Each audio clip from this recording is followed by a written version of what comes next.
ನಮಸ್ಕಾರ. ಆರೋಗ್ಯ ರಹಸ್ಯ ವಿಶೇಷ ಕಾರ್ಯಕ್ರಮಕ್ಕೆ ಸ್ವಾಗತ. ನಾನು ದಿವ್ಯಶ್ರೀ ದಾಸ್. ವೀಕ್ಷಕರೇ, ಮಗು ಹುಟ್ಟುವ ಕ್ಷಣದಲ್ಲಿ ತಾಯಿ ಮಗುವಿಗೆ ಜನ್ಮ ಮಾತ್ರ ನೀಡೋದಿಲ್ಲ, ಆ ಕ್ಷಣದಲ್ಲಿ ಒಂದು ಮಹಿಳೆ ತಾಯಿಯಾಗಿ ಪುನರ್ಜನ್ಮವನ್ನು ಪಡಿತಾಳೆ ಅನ್ನುವಂಥ ಮಾತನ್ನು ನಾವು ಕೇಳಿರ್ತೀವಿ. ತಾಯ್ತನ ಅಂತ ಹೇಳಿದ್ರೆ ಕೇವಲ 9 ತಿಂಗಳು ಹೊತ್ತುಕೊಂಡಂತಹ ನೋವಲ್ಲ, ಆ ನೋವನ್ನು ನಗು ಮುಖದಿಂದ ಮರೆಯುವ ಅನಂತ ಪ್ರೀತಿ ಅಂತ ಹೇಳ್ತಾರೆ. ಮಗು ಮೊದಲ ಬಾರಿ ಅಮ್ಮ ಅಂತ ಹೇಳಿ ಕರೆಯುವಾಗ ಆ ಶಬ್ದವೇ ತಾಯಿಗೆ ಲೋಕದ ಅತ್ಯಂತ ಅಮೂಲ್ಯವಾದ ಪ್ರಶಸ್ತಿ. ತಾಯ್ತನ ಅಂತ ಹೇಳಿದ್ರೆ ತ್ಯಾಗದ ಮತ್ತೊಂದು ಹೆಸರು, ಪ್ರೀತಿಯ ಪರಮರೂಪ, ದೇವರ ಸ್ಪರ್ಶದ ಅನುಭವ ಅಂತ ಈ ರೀತಿಯಾಗಿ ಸಾಕಷ್ಟು ಸಾವಿರಾರು ವ್ಯಾಖ್ಯಾನವನ್ನ ನೀಡಲಾಗತ್ತೆ. ಹಾಗಾಗಿ ನಮ್ಮ ಇವತ್ತಿನ ವಿಶೇಷ ಕಾರ್ಯಕ್ರಮದಲ್ಲಿ ಮಗುವನ್ನ ಪಡೆದಂತ ತಾಯಿಯ ತಾಯ್ತನದ ಅರ್ಥ ಏನು ಅನ್ನೋದಾಗಿ ತಿಳಿದುಕೊಳ್ಳೋಣ. ಈ ಕುರಿತು ತಿಳಿಸಿಕೊಡಲು ಶ್ರೀ ಪುರುಷೋತ್ತಮ್ ದೇಶಿಕ್ ಗುರುಜಿ ಅವರು ನಮ್ಮ ಕಾರ್ಯಕ್ರಮದಲ್ಲಿದ್ದಾರೆ. ಬನ್ನಿ ಅವರನ್ನ ಕಾರ್ಯಕ್ರಮಕ್ಕೆ ವೆಲ್ಕಮ್ ಮಾಡೋಣ. ನಮಸ್ಕಾರ ಗುರುಜಿ, ಕಾರ್ಯಕ್ರಮಕ್ಕೆ ಸ್ವಾಗತ. ನಮಸ್ಕಾರ ಗುರುಜಿ. ಇನ್ನು ತಾಯಿ ಅಂತ ಹೇಳಿದ್ರೆ ಅಥವಾ ತಾಯಿಯ ಹೃದಯದಲ್ಲಿ ಸ್ವಾರ್ಥಕ್ಕೆ ಜಾಗ ಇರೋದಿಲ್ಲ. ಏನಿದ್ರೂ ಕೂಡ ಒಂದು ಪರಿಶುದ್ಧವಾದಂತಹ ಪ್ರೀತಿ, ಆ ಮಗುವಿನ ಭವಿಷ್ಯ ಮತ್ತು ಕನಸು ಮಾತ್ರ ಅಡಗಿರುತ್ತೆ ಅನ್ನುವಂಥ ಮಾತನ್ನ ಕೇಳ್ತೀವಿ. ಹಾಗಾಗಿ ನಿಮ್ಮ ಪ್ರಕಾರ ತಾಯ್ತನದ ಅರ್ಥ ಅಂದರೆ ನಮ್ಮ ವೀಕ್ಷಕರಿಗಾಗಿ ಏನು ಹೇಳ್ತೀರಾ ಗುರುಗಳೇ? ಹರಿ ಓಂ ಶ್ರೀ ಗುರುಭ್ಯೋ ನಮಃ. ತಾಯ್ತನ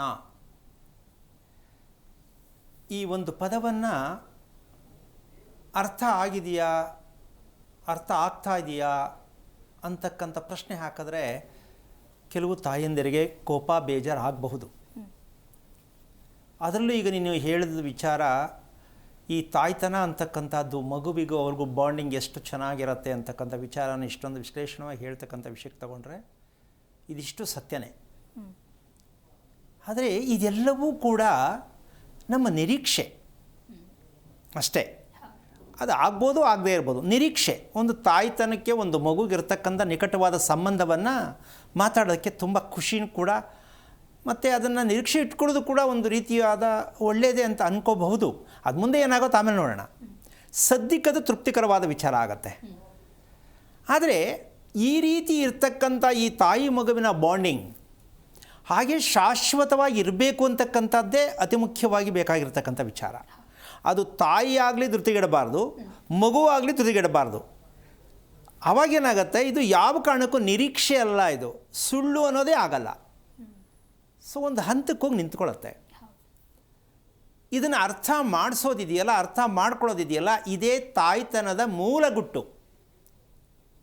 ಮಗು ಚೆನ್ನಾಗಿರಬೇಕು, ಮಗು ಚೆನ್ನಾಗಿ ಸಾಕಬೇಕು. ಪ್ರತಿಯೊಂದು ತಾಯಿ ಕೂಡ ಪ್ರತಿಯೊಂದು ವಿಷಯದಲ್ಲಿ ಎಲ್ಲವನ್ನೂ ತ್ಯಾಗ ಮಾಡಿ ಆ ಮಗುಗೋಸ್ಕರವೇ ಪೂರ್ಣವಾಗಿರ್ತಕ್ಕಂಥ ಮನಸ್ಸಿಟ್ಟು ನಡ್ಕೊಳ್ತಾ ಇರ್ತಕ್ಕಂಥದ್ದು ಸಹಜವಾಗಿರ್ತಕ್ಕಂಥ ಒಂದು ಪ್ರಕ್ರಿಯೆ. ಆದರೆ ಎಲ್ಲಿ ಕೆಡ್ತಾ ಇದೆ ಇದರಲ್ಲಿ? ತಾಯ್ತನಕ್ಕೆ ಇನ್ನೂ ಅರ್ಥ ನಮಗೆ ಗೊತ್ತಾಗಿಲ್ವಾ ಅಥವಾ ಗೊತ್ತಾಗಿದೆಯಾ? ಈ ಪ್ರಶ್ನೆಯನ್ನು ಇಟ್ಟಾಗ ತಾಯಂದಿರಾಗಿರ್ತಕ್ಕಂಥವರು ಬೇಜಾರು ಮಾಡ್ಕೋಬಾರ್ದು, ಅರ್ಥ ಮಾಡ್ಕೊಳ್ಳಿ ಅಂತ ಈ ಮೂಲಕ ಹೇಳೋಕ್ಕೆ ಇಷ್ಟಪಡ್ತೀನಿ. ಯಾಕೆ ಅಂದರೆ ನಮಗೇನು ಗೊತ್ತಿಲ್ಲದೆ ಮದುವೆ ಆಯಿತಾ, ನಮಗೇನು ಗೊತ್ತಿಲ್ಲದೆ ಮಗು ಆಯಿತಾ ಅಂತ ಕೇಳಿದ್ರೆ ಪ್ರಶ್ನೆಗೆ ಉತ್ತರ ನಾನು ಕೊಡೋದು ಕಷ್ಟ. ಹೌದಲ್ಲಮ್ಮ? ನಮಗೇನು ಗೊತ್ತಿಲ್ವಾ ಹಂಗಾದರೆ? ನಾನು ಒಂದು 8-10 ಮಕ್ಕಳು ಎತ್ಕೊಂಡಿದ್ದೀನಪ್ಪ, ಹಂಗ ನನಗೆ ಅರ್ಥ ಆಗಿಲ್ವಾ ಅಂತಕ್ಕಂತಹ ಪ್ರಶ್ನೆ ಅಲ್ಲ. ಎಷ್ಟೇ ತಿಳಿದಿದ್ದರೂ ಪ್ರತಿದಿನ ಪ್ರತಿ ಕ್ಷಣ ತಿಳಿತಾ ಹೋದಾಗ ನಮಗೆ ಮನಸ್ಸಿಗೆ ತೃಪ್ತಿ ಆಗತ್ತೆ, ಖುಷಿ ಆಗತ್ತೆ. ನನಗೆಲ್ಲವೂ ಗೊತ್ತಿದೆ ಅಂದಾಗ ಯಾವುದೇ ವಿಚಾರದಲ್ಲಿ ದುಃಖ ಪದೇ ಹಿಂದೆ ನಮ್ಮಿಂದನೇ ಬರ್ತಾ ಇರುತ್ತೆ. ಅದಕ್ಕೋಸ್ಕರವಾಗಿ ನಮಗೆ ಬೇಕಾಗಿರೋದು ಕಲಿಕೆ ಅಂತಕ್ಕಂಥದ್ದು ಮಗುಗೂ ಬೇಕು, ತಾಯಿಗೂ ಬೇಕು. ಈ ಕಲಿಕೆ ಮುಗಿದ ಅಧ್ಯಾಯ ಅಲ್ಲ, ಪ್ರತಿ ಕ್ಷಣವೂ ಇರಲೇಬೇಕು ಯಾರಿಗೇ ಆಗಲಿ. ಈ ರಹಸ್ಯಕ್ಕೆ ಕಾರಣಕರ್ತನಾಗಿರ್ತಕ್ಕಂತಹ ಶ್ರೀಮನ್ನಾರಾಯಣನ ಪಾದ ಕಮಲಗಳಿಗೆ ಕೋಟಿ ಕೋಟಿ ನಮನಗಳನ್ನು ಅರ್ಪಣೆಯನ್ನು ಮಾಡಿ ಒಂದು ವಿಷಯವನ್ನು ಮೊದಲು, ತಾಯ್ತನದ ಅರ್ಥ ಅಂತಕ್ಕಂಥದ್ದು ತಿಳ್ಕೊಳ್ಳೇಬೇಕಾ? ಅದು ಎಲ್ಲರೂ ಇದೆಯಾ? ಪ್ರಕೃತಿದತ್ತವಾಗಿ ಹಿಂದಿನಿಂದ ಬಂದಿರತಕ್ಕಂಥ ತಾನೇ, ನಿಮ್ಮದೇನು ಸ್ಪೆಷಲ್ಲು? ಪ್ರಶ್ನೆ. ಅವ್ರು ಕೇಳ್ತಾರೋ ಬಿಡ್ತಾರೋ ಗೊತ್ತಿಲ್ಲ, ನಾವೇ ಎಲ್ಲ ಪ್ರಶ್ನೆಗಳು ಹಾಕ್ಬಿಡೋಣ. ಸೊ ವಿಶೇಷ ಏನು ಬರುತ್ತೆ ಇದರಲ್ಲಿ ಅಂತಕ್ಕಂತಹ ವಿಚಾರವನ್ನು ಅರ್ಥ ಮಾಡಿಕೊಂಡಾಗ ನಿಮಗೆ ಅರ್ಥ ಆಗತ್ತೆ. ಅದಕ್ಕೆ ಒಂದು ಸಣ್ಣ ಉದಾಹರಣೆಯನ್ನು ಕೊಡಬೇಕಾಗತ್ತೆ. ಎಲ್ಲರ ಮನೆಯಲ್ಲೂ ದೀಪವನ್ನು, ದೇವ್ರ ದೀಪ ಅಂತಕ್ಕಂಥದ್ದಿದೆ. ಕೆಲವ್ರ ಮನೆಯಲ್ಲಿ ದೀಪ ಸರಿಯಾಗಿ ಉರಿಯಲ್ಲ. ಅದೇನೋ ಪದೇ ಪದೇ ಕೆಡ್ಬೋದು ಅಥವಾ ಏನೋ ಒಂಥರ ಕಿಟ್ಟ ಕಟ್ಬೋದು, ಹಲವಾರು ವಿಚಾರಗಳಿರುತ್ತೆ. ಇದನ್ನು ತಿಳ್ಕೊಂಡ್ರೆ ಮಾತ್ರ ತಾಯ್ತನದ ಅರ್ಥ ಎಷ್ಟು ಅಂತ ಗೊತ್ತಾಗತ್ತೆ. ಯಾವ್ದನ್ನ ತಿಳ್ಕೊಂಡ್ರೆ, ದೀಪ ಉರಿಯೋದನ್ನು ತಿಳ್ಕೊಂಡ್ರೆ ಆ ಮನೆಯಲ್ಲಿ ಇರ್ತಕ್ಕಂತಹ ತಾಯಿ ಎಷ್ಟು ಮಟ್ಟಕ್ಕೆ ಮಕ್ಕಳ ಮೇಲೆ ಬಾಂಡಿಂಗ್ ಇರ್ತಕ್ಕಂಥದ್ದು, ಮಕ್ಕಳ ಮೇಲೆ ತಾಯಿಗೆ, ತಾಯಿಯಿಂದ ಮಕ್ಕಳಿಗೆ ಬಾಂಡಿಂಗ್ ಇರ್ತಕ್ಕಂಥದ್ದು. ದೀಪ ನಿಮಗೆ ಮೆಸೇಜ್ ಕೊಡುತ್ತೆ. ಏನು ಮೆಸೇಜ್ ಕೊಡುತ್ತೆ ದೀಪ? ದೀಪ ನೀವು ಎಲ್ಲೇ ಹಚ್ಚಿ, ಯಾರ ಮನೆಯಲ್ಲೇ ಹಚ್ಚಿ, ಎಷ್ಟೊತ್ತಲಾರು ಹಚ್ಚಿ ಮೇಲ್ಮುಖವಾಗೇ ದೀಪ ಉರಿಯೋದು. ಹೌದು ತಾನೆ? ಡೌಟ್ ಇಲ್ಲ ತಾನೆ? ಪಕ್ಕ. ಇಲ್ಲೊಂದು ಪ್ರಶ್ನೆ ಬರುತ್ತೆ, ದೀಪ ಮೇಲ್ಮುಖವಾಗಿ ಯಾಕೆ ಉರಿಬೇಕು? ಅಲ್ಲ, ತಿಳ್ಕೊಬೇಕು ಅಂತೀಯ ಬೇಡ ಅಂತೀಯ ಅಲ್ವಾ? ಯಾಕೆಂದರೆ ನಾವು ತುಂಬ ಸೈನ್ಸಲ್ಲಿ ಓಡ್ತಾ ಇರೋರು, ತುಂಬ ಉನ್ನತ ಮಟ್ಟಕ್ಕೆ ಹೋಗ್ಬಿಟ್ಟಿದ್ದೀವಿ ಅಂತ ಅಂದ್ಕೊಂಡಿದ್ದೀವಿ. ತಿರುಗಿ ಹಿಂದಕ್ಕೆ ನೋಡಿದ್ರೆ ನಾವೇನು ಮಾಡ್ತಾ ಇರೋದು, ಏನು ತಿಳ್ಕೊಂಡೋದು ಏನೂ ಉಪಯೋಗ ಇಲ್ಲ, ಖುಷಿ ಪಡೋಕ್ಕಿರುತ್ತೆ ಹೊರ್ತು ನೆಮ್ಮದಿಯಾಗಿರೋಕ್ಕಾಗಲ್ಲ ಅಂತ ಅರ್ಥ ಆಗತ್ತೆ ಇವತ್ತಿನ ವಿಚಾರವನ್ನು ಕೇಳಿದಾಗ. ದೀಪ ಮೇಲ್ಮುಖವಾಗಿ ಉರಿಯುತ್ತೆ, ನೀರು ಮೇಲ್ಮುಖವಾಗಿ ಹತ್ತಲ್ಲ. ನಾವು ಮೋಟ್ರ್ ಕೊಟ್ಟು ಹತ್ತಿಸ್ಬೇಕು. ದೀಪ ಕೆಳಮುಖವಾಗಿ, ಇದು ನೀರು ಕೆಳಮುಖವಾಗಿ ಹರಿಯೋದು, ದೀಪ ಮೇಲ್ಮುಖವಾಗಿ ಹುರಿಯೋದು. ಯಾಕಿದು ಈ ರೀತಿ ಬೇಕಾಗತ್ತೆ ಇಲ್ಲಿ ಅಂದರೆ, ಈ ಎರಡು ದೈವಿಕವಾದ ಶಕ್ತಿ ಹೊಂದಿರತಕ್ಕಂಥದ್ದು. ಬೆಂಕಿ ಆಗಲಿ, ದೀಪ ಆಗಲಿ, ದೇವರಿದ್ದಾರೆ ಅಂತ ಒಪ್ಕೊಂಡಿದ್ದೀವಿ. ನೀರಲ್ಲಿ ದೇವರಿದೆ ಅಂತ ಒಪ್ಕೊಂಡಿದ್ದೀವಿ. ಈ ಪ್ರಕೃತಿಯನ್ನು ಯಾಕೆ ಹೋಲಿಕೆ ಕೊಡ್ತಾ ಇದ್ದೀನಿ ಅಂದರೆ, ನಾವು ಇದನ್ನು ಕಲ್ತ್ಕೊಂಡು ತಿಳ್ಕೊಂಡ್ರೆ ಮಾತ್ರ ನಮ್ಮ ಬಾಂಡಿಂಗ್ ಚೆನ್ನಾಗಿರೋದು. ಫ್ಯಾಮಿಲಿ ಬಾಂಡಿಂಗ್, ಗಂಡ ಹೆಂಡತಿ ಆಗ್ಬೋದು, ತಾಯಿ ತಂದೆ ಆಗ್ಬೋದು, ಅಥವಾ ಯಾರೇ ಮಕ್ಕಳಾಗಿರ್ಬೋದು. ಈ ಒಂದು ಕುಟುಂಬದ ಬಾಂಡಿಂಗ್ ಚೆನ್ನಾಗಿರಬೇಕಂದ್ರೆ ನಮ್ಮ ಮನೆಯಲ್ಲಿ ಉರಿತಾ ಇರ್ತಕ್ಕಂಥ ದೀಪದ ಒಂದು ಸತ್ಯವನ್ನು ತಿಳ್ಕೊಂಡಾಗ, ಇದ್ರ ಜೊತೆಗೂ ಕೂಡ ಎಷ್ಟೋ ಮನೆಗಳಲ್ಲಿ ತುಳಸಿ ಗಿಡ ಕೂಡ ಸರಿಯಾಗಿ ಇಂಪ್ರೂವ್ಮೆಂಟ್ ಆಗಲ್ಲ, ಒಣಗ್ತಾ ಹೋಗುತ್ತೆ, ಸಣಕಲಾಗಿರುತ್ತೆ. ಕೆಲವು ಮನೇಲಿ ತುಂಬ ಅಭಿವೃದ್ಧಿ ಲೆಕ್ಕಾಚಾರದಲ್ಲಿ ತುಳಸಿ ಗಿಡ ಇರುತ್ತೆ. ಇದು ಯಾಕೆ ಇದಕ್ಕೆ ಲಿಂಕು ಅಂತ ಹೇಳ್ತಕ್ಕಂಥದ್ದು ಅಂದರೆ, ಮನೆಯಲ್ಲಿ ದೈವಿಕವಾಗಿರ್ತಕ್ಕಂತಹ ಶಕ್ತಿ ಅಂತಕ್ಕಂಥದ್ದು ಇದೇ ಇಲ್ಲ ಅನ್ನೋದಕ್ಕೆ ಅದು ಒಂದು ಮೆಸೇಜ್ ಪಾಸ್ ಮಾಡುತ್ತೆ. ಆ ದೈವಿಕವಾದ ಶಕ್ತಿ ಅಂದರೆ ಏನು? ದೇವ್ರು ಬಂದು ಕೂತಿರುತ್ತಾ ಅಲ್ಲಿ? ಸಾಧ್ಯನಾ? ನಮ್ಮ ಮನೆಯಲ್ಲಿ ದೇವ್ರು ಕೂತ್ಕೊಂಡಿದೆಯಾ? ಕೂರುತ್ತಾ? ನಮ್ಮ ಕೈಲಿ ಆಗತ್ತಾ? ಈ ಪ್ರಶ್ನೆಗೆ ಉತ್ತರ, ಭೂಮಿಯಲ್ಲಿ ವಾಸದ ಮನೆಯಲ್ಲಿರ್ತಕ್ಕಂಥ ಭೂಮಿ ಏನಿರುತ್ತೆ, ನಾವು ಮನೆ ಕಟ್ಟಿರ್ತಕ್ಕಂಥ ಭೂಮಿ, ಆ ಭೂಮಿಯಲ್ಲಿ ಇರ್ತಕ್ಕಂತಹ ಗಾಳಿಯ ಪ್ರಕ್ರಿಯೆ ಏನಿರುತ್ತೆ, ಆ ಪ್ರಕ್ರಿಯೆಯನ್ನು ದೀಪದ ಮೂಲಕ ತೋರಿಸುತ್ತೆ. ನಮ್ಮ ಭೂಮಿಯಲ್ಲಿ ಇರ್ತಕ್ಕಂಥ ಗಾಳಿ ಮೇಲ್ಮುಖವಾಗೇ ಇರುತ್ತೆ ಅಂತಕ್ಕಂಥದ್ದು ಸಂಕೇತನೇ ದೀಪ. ಭೂಮಿಯಲ್ಲಿರ್ತಕ್ಕಂಥ ಗಾಳಿ ಮೇಲ್ಮುಖವಾಗಿರುತ್ತೆ, ಗುರುತ್ವಾಕರ್ಷಣದ ಶಕ್ತಿ ಇದೆ ಅಂತ ಗೊತ್ತಾಗಿದೆ ನಮಗೆ. ಅದಕ್ಕೆ ಸಿಂಬಲ್ ಯಾವುದು ಅಂದರೆ ನಮ್ಮನ್ನು ಉರಿತಾ ಇರ್ತಕ್ಕಂಥ ದೀಪ. ಸೊ ಅರ್ಥ ಆಗತ್ತೆ ಅನ್ಕೋತಿಯಮ್ಮ ಅಲ್ವಾ? ಯಾಕೆ ಅಂದರೆ ನಾವು ಏನೇ ಆಗಲಿ, ನಾವು ಏನೇ ವಿಷಯ ತಿಳ್ಕೊಂಡ್ರಿ ಪೂರ್ಣವಾಗಿ ತಿಳ್ಕೊಳ್ಳೋಕೆ ಪ್ರಯತ್ನ ಪಟ್ಟಾಗ ಇದು ಸತ್ಯ ಅರ್ಥ ಆಗುತ್ತೆ. ಈ ಸತ್ಯ ಅರ್ಥ ಆದಾಗ ನಮಗೆ ಮನಸ್ಸು ತೃಪ್ತಿ ಆಗುತ್ತೆ. ಇದಕ್ಕೆ ಇದೆಲ್ಲ ತಿಳ್ಕೊಬೇಕು ಅಂತ ಅನಿಸುತ್ತೆ. ಹೊಸ ವಿಚಾರ ಅಂತ ನಿಮಗೆ ಅನ್ನಿಸ್ಬೋದು, ತಿಳ್ಕೊಂಡ್ಮೇಲೆ ಗೊತ್ತಾಗತ್ತೆ ಹೊಸದ ಹಳೇದ ಅಲ್ಲ ಮುಖ್ಯ. ತುಂಬ ಮನಸ್ಸಿಗೆ ಖುಷಿ ಆಗ್ತಕ್ಕಂಥ ವಿಚಾರ ಸಿಗ್ತಾ ಇದೆ ಅಂತ ಖುಷಿ ಪಡಬೇಕಾದಂಥ ವಿಚಾರಗಳಿರುತ್ತೆ. ಈಗ ಈ ದೀಪದ ಸಂಕೇತವನ್ನು ನಾವು ತಿಳ್ಕೊಂಡಿದ್ದೀವಿ. ಯಾಕೆ ನಿಮ್ಮ ಮನೆಯಲ್ಲಿ ದೀಪ ಸರಿಯಾಗಿ ಕೆಲವು ಮನೇಲಿ ಉರಿಯಲ್ಲ ಅನ್ನೋದು ಎಷ್ಟೋ ಜನದ ಪ್ರಶ್ನೆ ಇದೆ. ಸುಮ್ಮನೆ ನಮ್ಮ ಮನೇಲಿ ಪದೇ ಪದೇ ದೀಪ ಆರೋಗುತ್ತೆ, ಕಿಟ್ಟ ಕಟ್ಟುತ್ತೆ, ಉರಿತಾ ಇಲ್ಲ, ಯಾವಾಗಲೂ ಜಗಳ ಆಗತ್ತೆ ಅಂತ ಅದಕ್ಕೊಂದು ಸೇರಿಸ್ಬಿಡ್ತಾರೆ. ಸತ್ಯ ಕೂಡ. ಜೊತೆಗೆ ಮನೆಯಲ್ಲಿ ಯಾರಿಗೂ ನೆಮ್ಮದಿಯ ವಾತಾವರಣ ಇಲ್ಲ ಅಂತ ದೀಪದ ಮೂಲಕ ತಿಳ್ಕೊಬೋದು. ನೀವು ಶಾಸ್ತ್ರ ಕೇಳೋದು ಬೇಕಾಗಿಲ್ಲ, ದೀಪನೇ ನಿಮ್ಗೆ ಸಂದೇಶ ಕೊಡುತ್ತೆ. ನೀವು ತಿಳ್ಕೊಳ್ಳೋದಾದರೆ, ಇಲ್ಲ ಅಂದರೆ ಬತ್ತಿ ಚೇಂಜ್ ಮಾಡೋದು, ಎಣ್ಣೆ ಚೇಂಜ್ ಮಾಡೋದು, ದೀಪ ಚೇಂಜ್ ಮಾಡೋದು, ಇದೆಲ್ಲ ಸರ್ಕಸ್ ಮಾಡ್ತಾರೆ. ಆ ಎಣ್ಣೆ ಸರಿ ಇಲ್ವೇನೋ, ಬೆರಕೆ ಇರ್ಬೋದು, ಇದು ಗಟ್ಟಿ ಇಲ್ವೇನೋ, ತೆಳು ಇರ್ಬೋದು, ಇದೆಲ್ಲ ಮಾಡ್ತಾರೆ. ಆದರೆ ದೀಪ ಉರಿತಾ ಇರ್ತಕ್ಕಂಥದ್ದು ನಮ್ಮ ಮನೆಯಲ್ಲಿ ಇರ್ತಕ್ಕಂಥ ಗಾಳಿಯ ಒಂದು ಶಕ್ತಿ, ನಮಗೆ ಹಿತವನ್ನು ಕೊಡುವ ಗಾಳಿ ನಮ್ಮ ಮನೆಯಲ್ಲಿ ಇಲ್ಲದ ಕಾರಣ ಅದಕ್ಕೆ ಕಿಟಕಿಗಳಿರಬಹುದು, ನಿಮ್ಮ ಮನೆಯ ಬಾಗಿಲಿರಬಹುದು, ಇದಕ್ಕೆ ಸಂಬಂಧ ಇದೆ ಅಂತ ಯಾವ ಕಾರಣಕ್ಕೂ ಯಾರಿಗೂ ತಿಳಿದಿಲ್ಲ ಅಂತ ನೇರವಾಗಿ ಹೇಳ್ತೇನೆ. ನಮ್ಮ ಮನೆಯಲ್ಲಿ ದೀಪ ಏನಕ್ಕೆ ಉರಿಯುತ್ತಿಲ್ಲ? ಎಣ್ಣೆ ಹಂಗೆ ಇರುತ್ತೆ, ಬತ್ತಿನೂ ಹಂಗೆ ಇರುತ್ತೆ, ಈ ಥರ ವಿಚಿತ್ರವಾಗಿ ಉರಿಯುತ್ತಲ್ಲ ಅಂದರೆ ಯಾರೋ ಮಾಡಿಸಿರ್ಬೋದು ಅನ್ನೋ ಟ್ರ್ಯಾಕ್ ಹೊಂಟೋಗ್ತವೆ. ಮಾಟ ಮಂತ್ರ ಮಾಡಿಸಿರ್ಬೋದು, ಅದಕ್ಕೆ ನಮ್ಮನೇಲಿ ಹಿಂಗೆ ಆಗ್ತಾಯಿದೆ. ಅಥವಾ ದೀಪದಲ್ಲಿ ಇರುವಂಥ ಎಣ್ಣೆ ಬತ್ತಿ ಒಂದೇ ಸಲ ಹತ್ಕೊಂಡ್ಬಿಡೋದು ಪೂರ್ತಿ, ಅಷ್ಟೇ ಉರಿಯೋದೇ ಎಲ್ಲ ಪೂರ್ತಿ ಹತ್ಕೊಂಡ್ಬಿಡೋದು. ಸೊ ಇವೆಲ್ಲವೂ ಕೂಡ ನಿಮ್ಮ ಮನೆಯಲ್ಲಿರ್ತಕ್ಕಂತಹ ಬೆಳಕಿನ ಕಿರಣದಲ್ಲಿ ವ್ಯತ್ಯಾಸ ಆಗುವ ಕಾರಣ ಮನೆಯಲ್ಲಿ ನೆಮ್ಮದಿ ಕೆಟ್ಟಿದೆಯೇ ಮೂರ್ಖರ ತಿಳ್ಕೊಳ್ಳಿ ಅಂತ ಆ ದೇವಿ ಮನೆಗೆ ಎಚ್ಚರವನ್ನು ಕೊಡ್ತಕ್ಕಂಥ ವ್ಯವಸ್ಥೆಯನ್ನು ಮಾಡಿದ್ರು. ನಮ್ಗೆ ಅದರ ಅರ್ಥ ಆಗಿಲ್ಲ, ಏನೋ ಹಿಂಗೆ ಆಗ್ತಾ ಇದೆ ಅಂತ ಭಯ ಬೀಳ್ತಕ್ಕಂಥದ್ದು. ಆ ಭಯ ಬೀಳ್ತಕ್ಕಂಥದ್ದೇ ಅದರ ಸಂಕೇತ.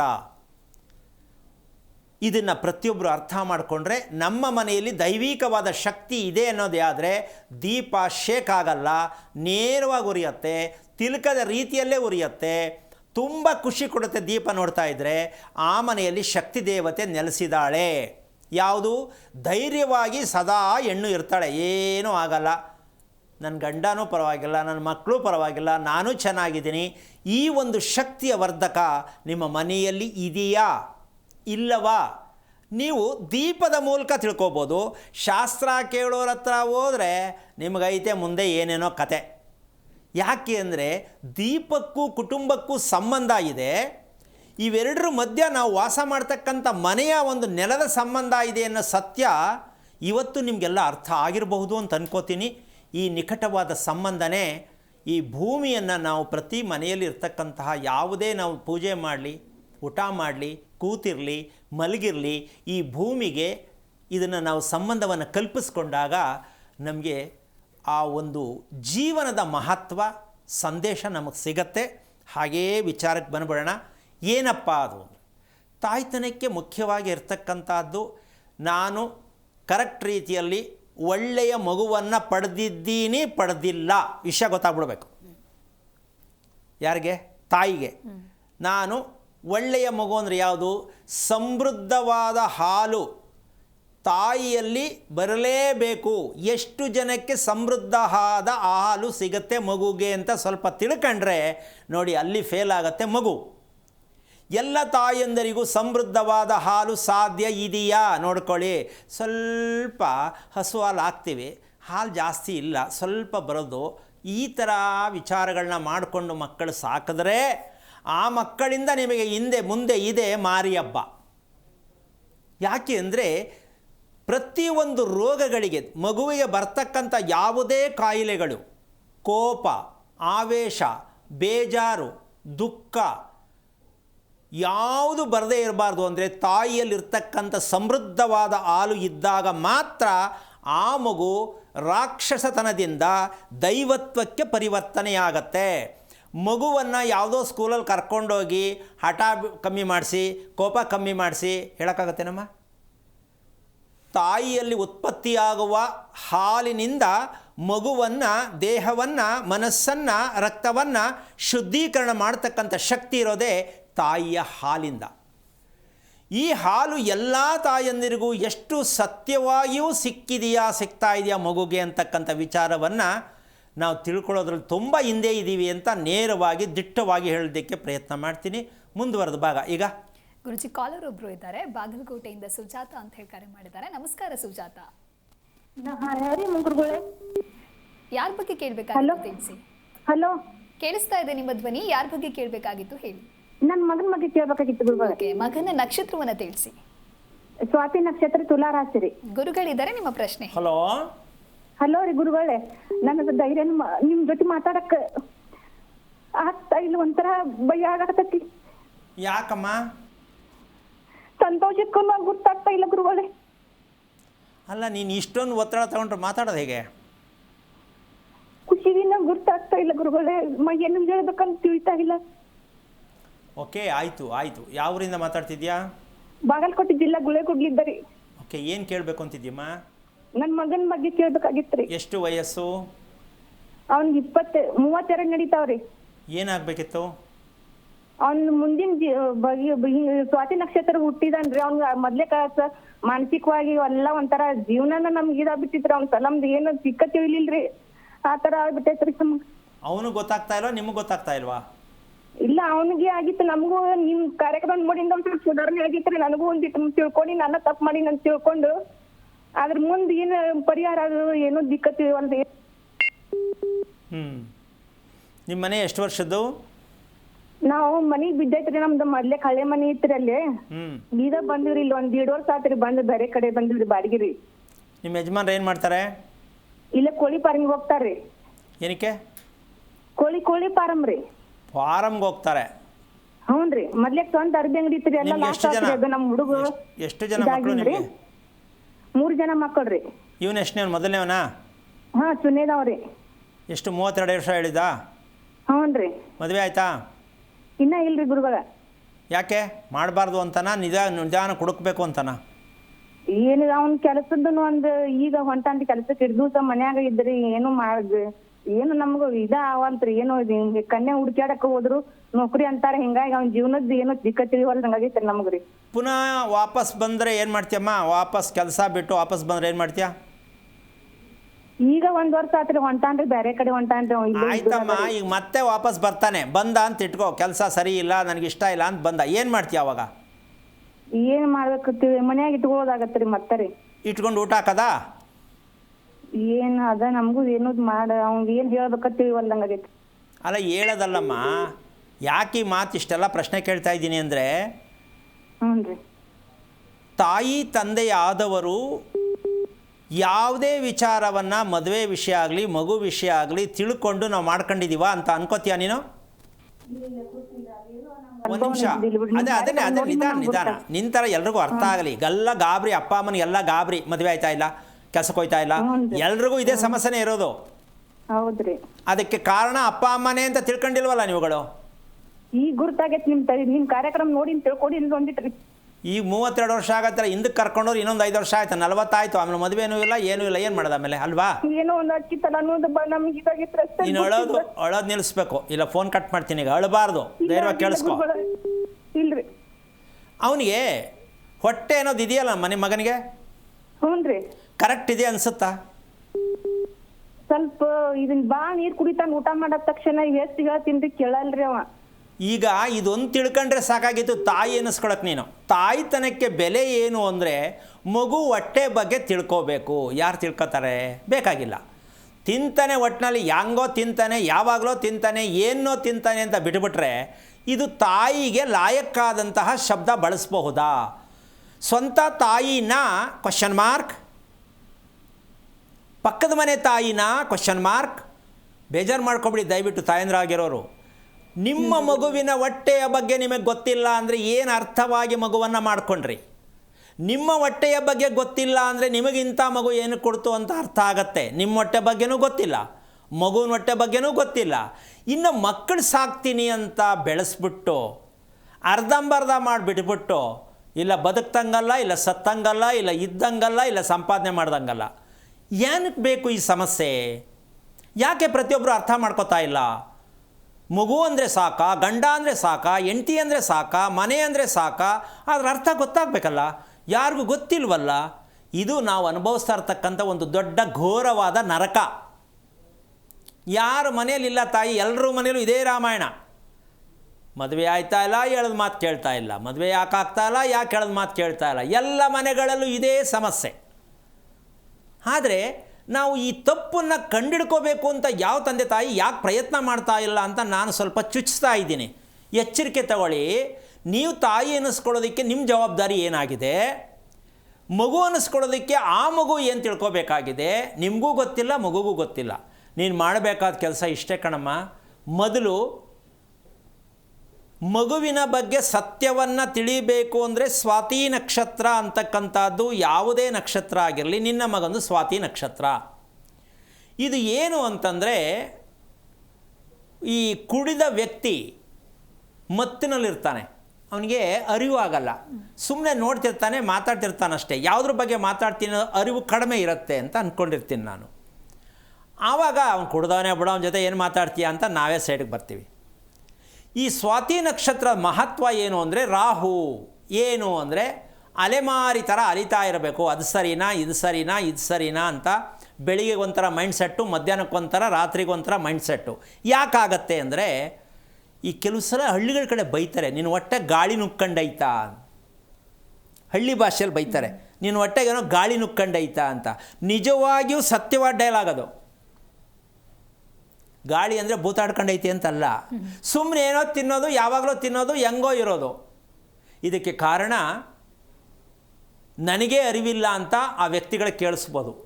ಏನು ಹಿಡ್ಕೊಂಡಿರ್ತಾನೆ, ಅವನೇನು ಹಿಡ್ಕೊಂಡಿರೋ ಅಂತ ಕೇಳಿದ್ರೆ ಸಡನ್ನಾಗಿ ನಾನು ಹಿಡ್ಕೊಂಡಿದ್ದೀನ. ಆ ಮಟ್ಟಕ್ಕೆ ಆಬ್ಸೆಂಟ್ ಮೈಂಡ್ ಪ್ರೊಫೆಸರ್ ಯಾವುದು ಅಂದರೆ ಸ್ವಾತಿ ನಕ್ಷತ್ರ.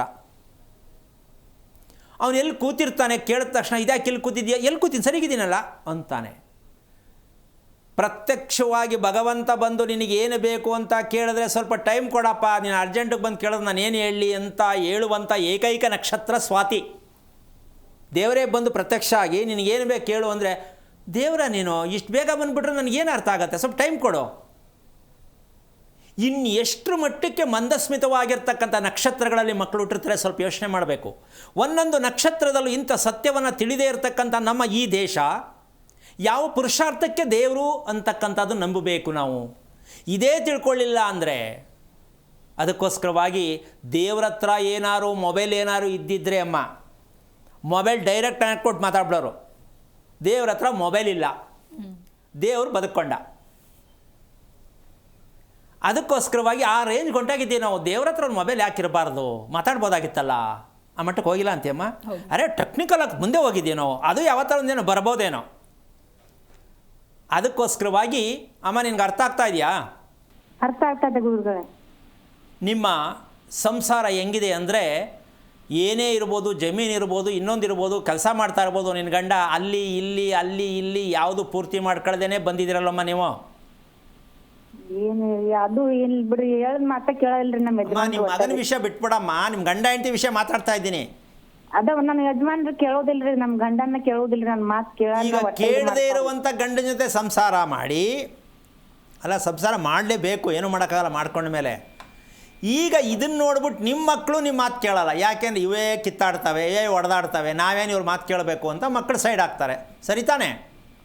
ಹೌದ್ರಿ ಗುರು. ಹಂಗಾಗಿ ಇದಕ್ಕೆ ನೀವು ಮಾಡಬೇಕಾದ ಕೆಲಸ, ಸತ್ತಿರೋರ ಫೋಟೋ ಯಾವ್ದು ಇಟ್ಕೊಂಡಿದ್ಯಾ ಮನೇಲಿ? ನಿಮ್ ಕಾರ್ಯಕ್ರಮ ನೋಡಿಂದ ಯಾವ ಇಟ್ಕೊಂಡಿಲ್ರಿ. ನಮ್ ನೆಗೇನೋ ತೀರ್ಕೊಂಡ್ರಿ, ಮನೆ ಸುಸೈಡ್ ಮಾಡ್ಕೊಂಡು ದೀಪಾವಳಿ ಅಮಾಸಿ ದಿವಸ ತರ್ಸತ್ತಾಡ್ರಿಕಿ. ಈಗ ನಿನ್ನೆ ಕಾರ್ಯಕ್ರಮನ ನಾನು ಹೇಳಿದ್ದೀನಿ, ಅಮಾವಾಸ್ಯಲ್ಲಿ ಯಾರು ಸತ್ತಿರ್ತಾರೆ, ಅಮಾವಾಸ್ಯಲ್ಲಿ ಯಾರು ಹುಟ್ಟಿರ್ತಾರೆ, ಆ ಮನೆ ಯಾವ ಕಾರಣಕ್ಕೂ ನರಕನೇ ಪ್ರಾಪ್ತಿ. ಅಮಾವಾಸ್ಯಲ್ಲಿ ಸತ್ತಿರೋದಾಗ್ಬೋದು, ಅಮಾವಾಸ್ಯಲ್ಲಿ ಹುಟ್ಟಿರೋದಾಗ್ಬೋದು. ಈಗ ನಿಮ್ಮ ಮನೆಯಲ್ಲಿ ಅಮಾವಾಸ್ಯಲ್ಲಿ ಸತ್ತಿದೆಯಂತ ಚೆನ್ನಾಗಿ ಜ್ಞಾಪಕ ಇಟ್ಕೊಂಡಿದ್ದೀರಿ ಹೊರ್ತು, ಸಾಯೋರು ಅಮಾವಾಸ್ಯಲ್ಲಿ ಯಾಕಪ್ಪ ಸಾಯಬೇಕು ಅಂತ ಯಾಕೆ ತಿಳ್ಕೊಳ್ಳಿಲ್ವಮ್ಮ ನೀವು? ತಪ್ಪಲ್ವಾ? ನಿಮ್ ಕಾರ್ಯಕ್ರಮ ನೋಡಿಂದ ಗುರುತಾಗಿದ್ದು ಗುರುಗಳೇ. ನಮ್ಗ ಅದು ಅಮಾಸಿ ಹಿಂಗ ಕೆಟ್ಟದ್ದ. ಈಗ ಏನ್ ಮಾಡ್ಬೇಕು ನೀವು ಹೇಳು? ಈ ಗುರುತಿಲ್ಲ ಗುರುಗಳೇ, ನೀವ ಹೇಳ್ಬೇಕು. ಅಮಾವಾಸ್ಯೆಯ ಏನಮ್ಮ ಇಷ್ಟು ಹೇಳ್ಕೊಟ್ರು, ಇಷ್ಟೊಂದು ಭಾಷಣ ಮಾಡಿದ್ದೀನಿ, ಇನ್ನು ನಾನೇ ಹೇಳಬೇಕು ಅಂದರೆ ನಿಮ್ಗೇನು ಅರ್ಥನೇ ಆಗಿಲ್ವಾ ಅಂದ್ರೆ ಏನಪ್ಪ ಮಾಡೋದು? ಅಮಾವಾಸ್ಯೆಯಲ್ಲಿ ನಮ್ಮ ಕುಟುಂಬದಲ್ಲಿ ಸತ್ತಿರುವ ಕಾರಣ, ನನ್ನ ಹೊಟ್ಟೆಯಲ್ಲಿ ಸ್ವಾತಿ ನಕ್ಷತ್ರ ಮಗು ಹುಟ್ಟಿರುವ ಕಾರಣ, ಇದಕ್ಕೂ ಸಂಬಂಧ ಏನು, ಇದಕ್ಕೆ ಕಾರಣ ಏನು, ಇದಕ್ಕೆ ನಾವೇನು ಮಾಡಬೇಕು ಅಂತ ತಿಳ್ಕೋಬೇಕು. ತಿಳ್ಕೊತೀಯಾ? ತಿಳ್ಕೊತೀನಿ ಗುರುಗಳ್ರಿ. ಆ ಪ್ರಯತ್ನ ಮಾಡು, ತಿಳ್ಕೊಳಕ್ಕೆ ಪ್ರಯತ್ನ ಮಾಡು. ಆದರೂ ಅಷ್ಟು ಸುಲಭ ಅಲ್ಲ. ಅಯ್ಯೋ ಬಿಡು ಅಂದ್ಬಿಟ್ಟು ಇವತ್ತು ಆಯಿತು ನಾಳೆ ಬೆಳಗ್ಗೆ ಮರ್ತೋಗುತ್ತೆ. ಪ್ರಯತ್ನ ಮಾಡಿದ್ರೆ ಅಮ್ಮ ಕೆಲಸ, ಮದುವೆ, ಆರೋಗ್ಯ, ಕುಟುಂಬ ಎಲ್ಲವೂ ಸತ್ಯ ಗೊತ್ತಾಗತ್ತೆ. ಪ್ರಯತ್ನ ಮಾಡ್ತಾಯಿ, ಒಳ್ಳೆಯದಾಗಲಿ. ಓಕೆ, ಧನ್ಯವಾದಗಳು ಸುಜಾತ ಕರೆ ಮಾಡಿದ್ದಕ್ಕಾಗಿ. ಇದೀಗ ಹರಿಹರದಿಂದ ಮಮತಾ ಅಂತ ಹೇಳಿ ಕಾಲರಿದ್ದಾರೆ. ನಮಸ್ಕಾರ ಮಮತಾ. ಹಾ ನಮಸ್ಕಾರ ಮೇಡಮ್. ಯಾರ ಬಗ್ಗೆ ಕೇಳಬೇಕಾಗಿತ್ತು? ನನ್ನ ಬಗ್ಗೆ ಕೇಳಕತ್ತೀನಿ. ನಿಮ್ಮ ನಕ್ಷತ್ರ ತಿಳಿಸಿ. ಮಕಾ ನಕ್ಷತ್ರ ಮೇಡಮ್. ಓಕೆ, ಗುರುಗಳಿದ್ದಾರೆ, ನಿಮ್ಮ ಪ್ರಶ್ನೆ ಏನು? ಹಲೋ. ಅರೆ ಓಂ ಗುರುಗಳೇ. ನಾರಾಯಣ, ಹೇಳಮ್ಮ, ಏನು ಓದಿದ್ಯಾ ತಾಯಿ? 9ನೇ ಕ್ಲಾಸ್ ಓದೇನ್ ಗುರು. ಯಾರು ಇವಾಗ ಹೇಳಿದ ನಕ್ಷತ್ರ ಯಾವುದು? ಮಕಾ ನಕ್ಷತ್ರ. ಮಕಾ ನಕ್ಷತ್ರ ಗುರು. ಯಾರು ಹುಟ್ಟಿದ್ದು ಇದು? ಮಕಾ ನಕ್ಷತ್ರ ನಿಂದೇನಮ್ಮ? ಹ್ಞೂ ಗುರುಜಿ. ಓಕೆ, ಏನಾಗಬೇಕಿತ್ತು ಇವಾಗ? ಆರೋಗ್ಯ ಸಮಸ್ಯೆ ಗುರುಜಿ. ಪೀರಿಯಡ್ಸ್. ಎಷ್ಟು ವಯಸ್ಸು ನಿಂಗೆ? 46. ಮದುವೆ ಯಾವಾಗಾಯ್ತು? ಮದುವೆ 25 ವರ್ಷ ಆಯ್ತು ರೀ. ಓಕೆ, ಮಕ್ಕಳೆಷ್ಟು? 3 ಜನ ಗುರುಜಿ. ನಿಮ್ಮ ತಂದೆ ಎಲ್ಲಿದ್ದಾರೆ? ತಂದೆ ನಾವು ಸಣ್ಣರಿದ್ದಂಗ್ಲೆ ತೀರೋಗ್ಯಾರ ಗುರುಜಿ. ಸಣ್ಣರು ಅಂದ್ರೆ ಎಷ್ಟು ವಯಸ್ಸಿತ್ತು ಅವಾಗ? 6 ವರ್ಷ ಅಂತ. ನಿನ್ಗೆ 6 ವರ್ಷ ಆಯ್ತಾ? ಹ್ಞೂ ರೀ ಗುರುಜಿ. ಓಕೆ, ಈಗ ನಿನ್ನ ಬಗ್ಗೆ, ಆರೋಗ್ಯದ ಬಗ್ಗೆ ತಿಳ್ಕೊಬೇಕು ಅಂತ ಮಾಡ್ತೀಯಾ? ಹ್ಞೂ ಗುರುಜಿ, ಆರೋಗ್ಯದ ಬಗ್ಗೆ. ನಿಮ್ಮ ಅಮ್ಮ ಇದ್ದಾರಾ? ಹ್ಞೂ ಅಮ್ಮ ಐತ್ರಿ ಗುರುಜಿ. ಎಲ್ಲಿದ್ದಾರೆ ನಿಮ್ಮಮ್ಮ? ಅಮ್ಮ ಅಪ್ಪಾಜಿ ಊರಾಗ ಅದಾರ. ಚೆನ್ನಾಗಿ ಓಡಾಡ್ತಾರೆ, ಆರೋಗ್ಯ ಚೆನ್ನಾಗಿದೆಯಾ? ಇಲ್ಲ ಗುರುಜಿ, ಆರೋಗ್ಯ ಸಮಸ್ಯೆ, ಅವ್ರಿಗೆ ಆರೋಗ್ಯ ಸರಿ ಇಲ್ರಿ. ಎಷ್ಟು ವರ್ಷದಿಂದ ಆರೋಗ್ಯ ಸರಿಯಾಗಿಲ್ಲ ಅಂತ ನೀನು ಅಂದ್ಕೊಂಡಿದ್ಯಾ ನಿಮ್ಮ ತಾಯಿಗೆ? ಅವ್ರಿಗೆಲ್ಲ ಒಂದು 20 ವರ್ಷ ಆತ್ರಿ ಗುರುಜಿ. ಈಗ ಅದು ತಿಳ್ಕೊಳ್ಳಿಲ್ವಾ? ಹಂಗೆ ಅನುಭವಿಸೋದ ನಿಮ್ಮಮ್ಮ? ಓಕೆ. ಈಗ ನೀವು ವಾಸ ಮಾಡ್ತಾ ಇರ್ತಕ್ಕಂಥ ಮನೆ ಎಷ್ಟು ವರ್ಷದ್ದು? 2 ವರ್ಷ ಆತ್ರಿ ಗುರುಜಿ, ಬಾಡಿಗೆ ಮನೆಯಲ್ಲ ಬಂದು. ಬಾಡಿಗೆ ಮನೆ. ಈ ಮದುವೆ ಆದಮೇಲೆ ಎಷ್ಟು ಮನೆ ಬದಲಾವಣೆ ಮಾಡಿದ್ರಿ? ಇಲ್ಲ, ಹಳ್ಳಿಯಲ್ಲಿ ಇದ್ದೀವಿ ಗುರುಜಿ, ಇವಾಗ ಇಲ್ಲಿ ಬಂದು 2 ವರ್ಷ ಆಯ್ತು. ಹಳ್ಳಿಯಲ್ಲಿ ಅಂದರೆ ಹಳೆ ಮನೆಯಲ್ಲಿದ್ರಾ, ಸ್ವಂತ ಮನೆಯಲ್ಲಿ? ಹಾಂ, ಸ್ವಂತ ಮನೆಯಲ್ಲಿ ಇದ್ದೀವಿ. ಓಕೆ. ಈಗ ನಿನಗೆ ಮಕ್ಕಳು 3 ಅಲ್ಲ ಹೇಳಿದ್ದು? ಹೌದು ಗುರುಜಿ. ಕೊನೆಯದು ಹೆಣ್ಣು ಮಗುನ ಗಂಡು ಮಗುನ? ಗಂಡು ಮಗು ಗುರುಜಿ. ಅವನ ನಕ್ಷತ್ರ ಏನು? ಅನುರಾಧ ನಕ್ಷತ್ರ ಗುರುಜಿ. ಅವನ ಹೆಸರೇನು ಇಟ್ಟಿದ್ದೀರಾ? ಆಕಾಶ್ ಅಂತ ಐತೆ. ಯಾಕೆ ಆಕಾಶ್ ಅಂತ ಇಟ್ಟಿದ್ದು? ಅದು ಅವೆಲ್ಲ ಮಾಡ್ರನ್ನು, ಅದು ಹಳೆ ಹೆಸರು ಬೇಡ ಅಂತ ಏನೋ ಮಾಡ್ರನ್ ಆಗಿರೋ ಹೆಸರು. ಗುರುಜಿ, ನಾವು ಅದ್ರಲ್ಲಿ ಹೆಸರು ಯಾವ್ದು ಬರ್ತದ ನಮಗೆ ಗೊತ್ತಾಗ್ತಿರ್ಲಿಲ್ರಿ. ಅವಾಗಿನ 20 ವರ್ಷ 19-20 ವರ್ಷ ಮಗ ಹುಟ್ಟಿದಾಗ ಅವ್ರ ಅತ್ತೆ ಅಮ್ಮರೇ ಸೆಲೆಕ್ಟ್ ಮಾಡಿದ್ರು ಗುರುಜಿ ಆ ಹೆಸರು. ಓಕೆ. ನೀನು ಬೆಳಗ್ಗೆ ಎಷ್ಟೊತ್ತು ಕೇಳ್ತೀಯಮ್ಮ? ಬೆಳಗ್ಗೆ ಅದಕ್ಕೆ ಹೇಳಕ್ರ ಮೈಯೆಲ್ಲ ಭಾರ ಹಾಕತಿ. ಅದೇನಮ್ಮ ನನಗೆ ಗೊತ್ತು, ಅದಕ್ಕೆ ನೀ ಎಷ್ಟೊತ್ತು ಕೇಳ್ತೀಯ ಹೇಳು? ಅದೇ ಟೈಮ್ ಇಲ್ರಿ ಗುರುಜಿ. ಒಂದು 8:30 9 ಆಗ್ಬೋದಾ? ಇಲ್ರಿ, 7 ಗಂಟೆ 7 ಗಂಟೆ ಒಳಗೆ ಎದ್ದೇಳ್ತೀನಿ. ಆ 7 ಗಂಟೆಗೆ ಹೇಳ್ಬೇಕಾದ್ರೆ ನೋವು ಬರುತ್ತಾ, ಭಾರ ಇರುತ್ತಾ ಮೈ? ಮೈ ಎಲ್ಲ ಭಾರ ಇರ್ತೈತಿ ಗುರುಜಿ. ರಾತ್ರಿ ಎಲ್ಲ ಸರಿಯಾಗಿ ನಿದ್ದಿನೇ ಇರಲ್ಲ, ಬರೀ ಕನಸು, ಕೆಟ್ಟ ಕನಸು ಬೀಳ್ತಿರ್ತಾವೆ. ಮಾತ್ರೆ ಯಾವ್ದು ತಿಂತೀಯಮ್ಮ? ಮಾತ್ರೆ ಯಾವ್ದು ತಿನ್ನಲ್ರಿ. ಏನೋ ಶೀತ ನೆಗಡಿ ಹಿಂಗ ಆದಾಗ ತಗೊಂತವ್ರಿ, ಜ್ವರ ಏನಾರು ಬಂದ. ಪೀರಿಯಡ್ಸ್ ಸ್ಟಾಪ್ ಆಗಿದೆಯಾ, ಆಗ್ತಾ ಇದೆಯಾ? ಆಗ್ತೈತೆ ಗುರುಜಿ. ಅವಾಗೆಲ್ಲ ಮಕ್ಕಳಕ್ಕಿಂತ ಮುಂಚೆ ಎಲ್ಲ ಕರೆಕ್ಟಾಗಿ 27 ದಿನ ವಾರ ಮುಂಚೆನೆ ಆಗ್ಬಿಡ್ತಿದ್ದೆ. ಇವಾಗ ಟೈಮ್ ಇಲ್ರಿ, ಅದು ತಿಂಗಳು ಹೆಚ್ಚಿಗೆ ಮುಂದಾಗ್ಬೋದು, ಇಲ್ಲ ತಿಂಗಳ ಒಳಗ ಆಗ್ಬೋದು, ಹಿಂಗ ಆಗ್ತೈತೆ. ಅಂದರೆ 1.5 ತಿಂಗಳು 2 ತಿಂಗಳು ಭಾಳ ಆಗ್ಬೋದಾ? ಹಿಂಸೆ ಆಗ್ತೈತಿ. ಹಾಂ ಗುರುಜಿ, 1.5 ತಿಂಗಳು 2 ತಿಂಗಳು ಬೇರೆ ಆಗ್ಬೋದಾ? 2 ತಿಂಗಳು ಹ್ಞೂ ಆಗ್ತೈತ್ರಿ. ಈಗ 1 ವರ್ಷದಿಂದ 2 ತಿಂಗಳು 1.5 ತಿಂಗಳು ಹಿಂಗ ಆಗ್ತೈತ್ರಿ. ಓಕೆ. ಈಗ ಭಾಳ ಹಿಂಸೆ ಆಗ್ತೈತ್ರಿ ಅಮ್ಮ, ಹೊಟ್ಟೆಯಲ್ಲಿ ಭಾಳ ಹಿಂಸೆ ಬಂಧನ. ಹಿಂಸೆನ ಹೇಳ್ಕೊಳಕ್ಕಾಗಲ್ಲ, ಅದನ್ನು ಹೇಳಬೇಕು. ಹೇಳೋಕ್ಕಾಗದೇ ಇರೋ ಹಿಂಸೆ ಅಂತ ಹೇಳಬೇಕು, ಬರೀ ಹಿಂಸೆ ಅಂತ ಹೇಳೋಕ್ಕಾಗಲ್ಲ ಅದಕ್ಕೆ. ಹೌದೌದು. ಸರಿ, ಹಿಂಗೆ ಬದುಕೋದಾ? ಇದನ್ನು ಎಳ್ಕೊಂಡು ಹಂಗೆ ಬದುಕೋದಾ ಈ ಥರ? ಏನಮ್ಮ? ಇಲ್ಲ ಗುರುಜಿ, ಇಲ್ಲ ಬರ್ಬೇಕ್ರಿ ಅದ್ರ ಬಗ್ಗೆ ತಿಳ್ಕೊಳಕ್ಕೂ. ಅಲ್ಲ, ತಿಳ್ಕೋಬೇಕು ಅಂತ ಯಾಕೆ ಪ್ರಯತ್ನ ಮಾಡಲಿಲ್ಲ? ಸ್ವಲ್ಪ ಅಮೌಂಟಿನ ಪ್ರಾಬ್ಲಮ್ ಆಗ್ತೈತ್ರಿ ಗುರುಜಿ. ಪೇಮೆಂಟಿಂದ? ಹ್ಞೂ ರೀ. ಹಣದ ಸಮಸ್ಯೆ ಇದೆಯೇನಮ್ಮ? ಹಣದ ಸಮಸ್ಯೆನಾ? ಹ್ಞೂ ಗುರುಜಿ, ಹಣದ ಸಮಸ್ಯೆ. ಸರಿ, ಹಣದ ಸಮಸ್ಯೆ ಅಂದಮೇಲೆ ರೆಡಿ ಆಗೋದು ಹೆಂಗೆ? ರೆಡಿ ಆಗೋಕ್ಕಾಗಲ್ವಲ್ಲ, ಏನು ಮಾಡ್ತೀಯಾ ಅಲ್ವಾ? ನಾನು ಭಾಳ ಪ್ರಯತ್ನ ಮಾಡ್ತೇನೆ ರೀ, ಅದು ಹುಡ್ಸ್ಕೊಂಡು ಹೋಗೋಣ ಅಂತ. ಏನು ಪ್ರಯತ್ನ ಮಾಡ್ತಾ ಇದೆಯಾ? ಅದೇ ಹಣ ಜೋಡಿಸ್ಕೊಂಡು ಹೋಗ್ಬೇಕು ಅಂತ ನಿಮ್ಮ ಹತ್ರ ಬರೋಕ್ಕೆ ಭಾಳ ಪ್ರಯತ್ನ ಮಾಡ್ತೇನೆ ರೀ, ಆಗ್ತಾನೆ ಇಲ್ಲ. ಆಗಲ್ಲ ಕಣಮ್ಮ, ಸಾಧ್ಯನೇ ಇಲ್ಲ. ಯಾಕೆ ಅಂದರೆ ಅಡುಗೆ ಮಾಡೋದು ಊಟ ಮಾಡೋಕ್ಕೇನೆ ನೀನು ಅಷ್ಟೊಂದು ಯೋಚನೆ ಮಾಡ್ತೀಯಾ? ಹೌದು. ಟೈಮ್ ಸರಿಗೆ ಊಟ ಮಾಡ್ತಾ ಇದ್ದೀನಮ್ಮ ನೀನು? ಇಲ್ಲ ಗುರುಜಿ. ಮತ್ತು ಅದೊಂದೇ ಶಿಕ್ಷೆ ಸಾಕು. ಯಾಕೆ ಈ ಊಟ ಮಾಡೋಕ್ಕೆ ಟೈಮ್ ಸಿಕ್ಕಲ್ಲ? ಹೊಟ್ಟೆ ಹಸಿತಾ ಇದ್ರೂ ಕೆಲವರು ಊಟ ಮಾಡೋಕ್ಕಾಗಲ್ಲ. ಇದಕ್ಕೇನು ಕಾರಣ ಇರ್ಬೋದಮ್ಮ? ಅಡುಗೆ ಆಗಿದೆ, ಇನ್ನು ಕೆಲವರು ಸ್ಕೋಪು ಊಟ ಮಾಡಿ ಅಂದರೆ ಇಲ್ಲ ನನಗೇನು ಸದ್ಯಕ್ಕೆ ಊಟ ಮಾಡೋಂಗಿಲ್ಲ, ಅದೊಂದು ಸ್ಕೋಪ್ ಕೆಲವರಿಗೆ. ಕೆಲವ್ರಿಗೆ ಊಟ ಮಾಡಬೇಕು ಅಂತಿದ್ರೂ ಮಾಡೋಕ್ಕೆ ಮನಸ್ಸಾಗಲ್ಲ. ಯಾಕೆ ಶಿಕ್ಷೆ? ಏನಾರು ಹೇಳೋಕ್ಕಾಗತ್ತಾ? ಇದು ಶಿಕ್ಷೆ ಅಂತೀಯಾ, ಖುಷಿ ಅಂತೀಯಾ? ಇದು ಹೋಟೆಲ್ಗೆ ಹೋದ್ರೂ ಇವ್ರು ಕೇಳೋ ಸಿಕ್ಕಲ್ಲ. ಇವ್ರೇನು ತಿನ್ನಬೇಕು ಅಂತ ಹೋಟ್ಲಿಗೆ ಹೋದರೆ ಇಲ್ಲ ಕ್ಲೋಸ್ ಆಯಿತು ಅಂತಾನೆ. ಕೋಪ ಎಷ್ಟು ಬರಲ್ಲ ಸ್ವಲ್ಪ ಯೋಚನೆ ಮಾಡು. ಅಂದರೆ ನಾವು ಇಷ್ಟೊಂದು ಕರ್ಮಿಗಳ ಅಂತ ಅನ್ಕೋತೀವಿ. ಕರ್ಮಿಗಳಲ್ಲ, ನೀವು ಯಾರಿಗೂ ಒಂದು ಇಡೀ ಅನ್ನ ಕೊಟ್ಟಿಲ್ಲ. ಯಾರಿಗೆ ಅಂದರೆ ನಿಮ್ಮ ಜನ್ಮ ಕೊಟ್ಟವ್ರಿಗೆ. ಅದಕ್ಕೆ ನಿಮ್ಗೆ ಅನ್ನ ಸಿಕ್ಕಲ್ಲ. ಟಿಫನ್ ಕೆರೆಯಲ್ಲಿ ಬಾಕ್ಸಲ್ಲಿ ಬೆಳಗ್ಗೆ ಎದ್ದ ತಕ್ಷಣ ನನ್ನ ಮಗಳು ಮಗ ತಿನ್ನಲಿ ಅಂತ ಕೊಡ್ತಾರೆ, ಅಥವಾ ನನ್ನ ಗಂಡ ತಿನ್ನಲಿ ಅಂತ ಕೊಡ್ತಾರೆ. ಇಲ್ಲಿ ಆಫೀಸರ್ ಬಂದು ಯಾವನ ಕಿತ್ಕೊಂಡು ತಿನ್ಬಿಡ್ತಾನೆ, ಹೊಟ್ಟೆ ಹಸಿ ತಿನ್ಬಿಟ್ಟೆ ಅಂತ. ಇವು ಹೊಟ್ಟೆ ಹಸಿತಿರು ನೀರು ಕೊಟ್ಟು ಸುಮ್ಮನೆ ಇರಬೇಕು. ಆಮೇಲೆ ಏನು ಮಾಡೋಕ್ಕಾಗುತ್ತೆ, ತಿಂದೆ ಅಂತ ಜಗಳ ಮಾಡೋಕ್ಕಾಗತ್ತಾ? ಹೋಗ್ಲಿ ಬಿಡಪ್ಪ, ಹೋಗ್ಲಿ ಖುಷಿಯಾಗಿ ಚೆನ್ನಾಗಿತ್ತ ಅಂದ್ಕೊಂಡು ಮನಸ್ಸಲ್ಲಿ ಬೈಕೊಂಡು ಸುಮ್ಮನೆ ಸಾಯಂಕಾಲ ತನಕ ಪರದಾಡಬೇಕು. ಮತ್ತು ಇನ್ನೊಂದು ವಿಧಾನ, ತಗೊಂಡು ಹೋದ್ರೂ ತಿನ್ನೋಕ್ಕೆ ಪುರ್ಸತ್ತೆಲ್ಲ ಅದು ಫುಲ್ ಬ್ಯುಸಿ. ಇದೆಲ್ಲ ಆಗತ್ತೆ ಅಂತೀಯ ಇಲ್ಲ ಅಂತೀಯಮ್ಮ? ಇದೆಲ್ಲ ಏನಕ್ಕೆ ಅಂದರೆ, ಎಲ್ಲ ನಿಮಗೆ ಶಿಕ್ಷೆ ಏನಕ್ಕೆ ಅಂದರೆ, ನೀವು ಅನ್ನ ಇದ್ದರೂ ತಿನ್ನಂಗಿಲ್ಲ, ಗಂಡ ಇದ್ದರೂ ಖುಷಿ ಪಡೋಂಗಿಲ್ಲ, ಆಸ್ತಿ ಇದ್ದರೂ ಅನುಭವಿಸೋಂಗಿಲ್ಲ, ನಿದ್ದೆ ಬಂದ್ರೂ ಯಾವಾಗ ಬರ್ತದೆ ಅಂದರೆ ಸಮಯವಲ್ಲದ ಸಮಯದಲ್ಲಿ ನಿದ್ದೆ ಬರುತ್ತೆ, ಅದು ಶಿಕ್ಷೆನೇ ನಿಮಗೆ. ಇದೆಲ್ಲವೂ ನಗ್ತಾ ಇರತಕ್ಕಂಥದ್ದು ಏನಕ್ಕೆ ಅಂತ ತಿಳ್ಕೋಬೇಕೇ ಹೊರತು ದುಡ್ಡು ಇಲ್ಲ, ನೆಮ್ಮದಿ ಇಲ್ಲ, ಆರೋಗ್ಯ ಇಲ್ಲ, ಅಭಿವೃದ್ಧಿ ಇಲ್ಲ. ನೀವು ಎಷ್ಟಾರು ಬರ್ಕೊಳ್ಳಿ, ಇದಕ್ಕೆ ಒಂದೇ ಉತ್ತರ ತಿಳ್ಕೋಬೇಕು. ಏನಪ್ಪ ಅದು ಅಂದರೆ, ಇದಕ್ಕೆ ಕಾರಣ ಏನು, ಇದಕ್ಕೆ ತಪ್ಪೇನಾಗಿದೆ ಅಂತ ತಿಳ್ಕೊಂಡ್ರೆ ದಾರಿ ಸಿಕ್ಕತ್ತೆ. ನಾವು ಅದಕ್ಕೊಂದು ಕಾರಣಕ್ಕೆ ಇನ್ನೊಂದು ಕಾರಣ ಸೃಷ್ಟಿ ಮಾಡ್ಕೋತೀವಿ. ನಾನು ಸರಿಯಾಗಿ ಮೇಂಟೈನ್ ಮಾಡೋಕ್ಕಾಗ್ತಾಯಿಲ್ಲ, ನನ್ನ ಕೈಲಿ ಏನೋ ಬೇಜಾರು ಅಂದ್ಬಿಟ್ಟು ಸೋಮಾರಿತನದಿಂದ ಎಲ್ಲವನ್ನೂ ತ್ಯಜಿಸ್ಬಿಡ್ತೀವಿ ನಾವು. ಈ ಸೋಮಾರಿತನ ಬರೋದಕ್ಕೂ ಅದು ಒಂದು ಶಿಕ್ಷೆನೇ.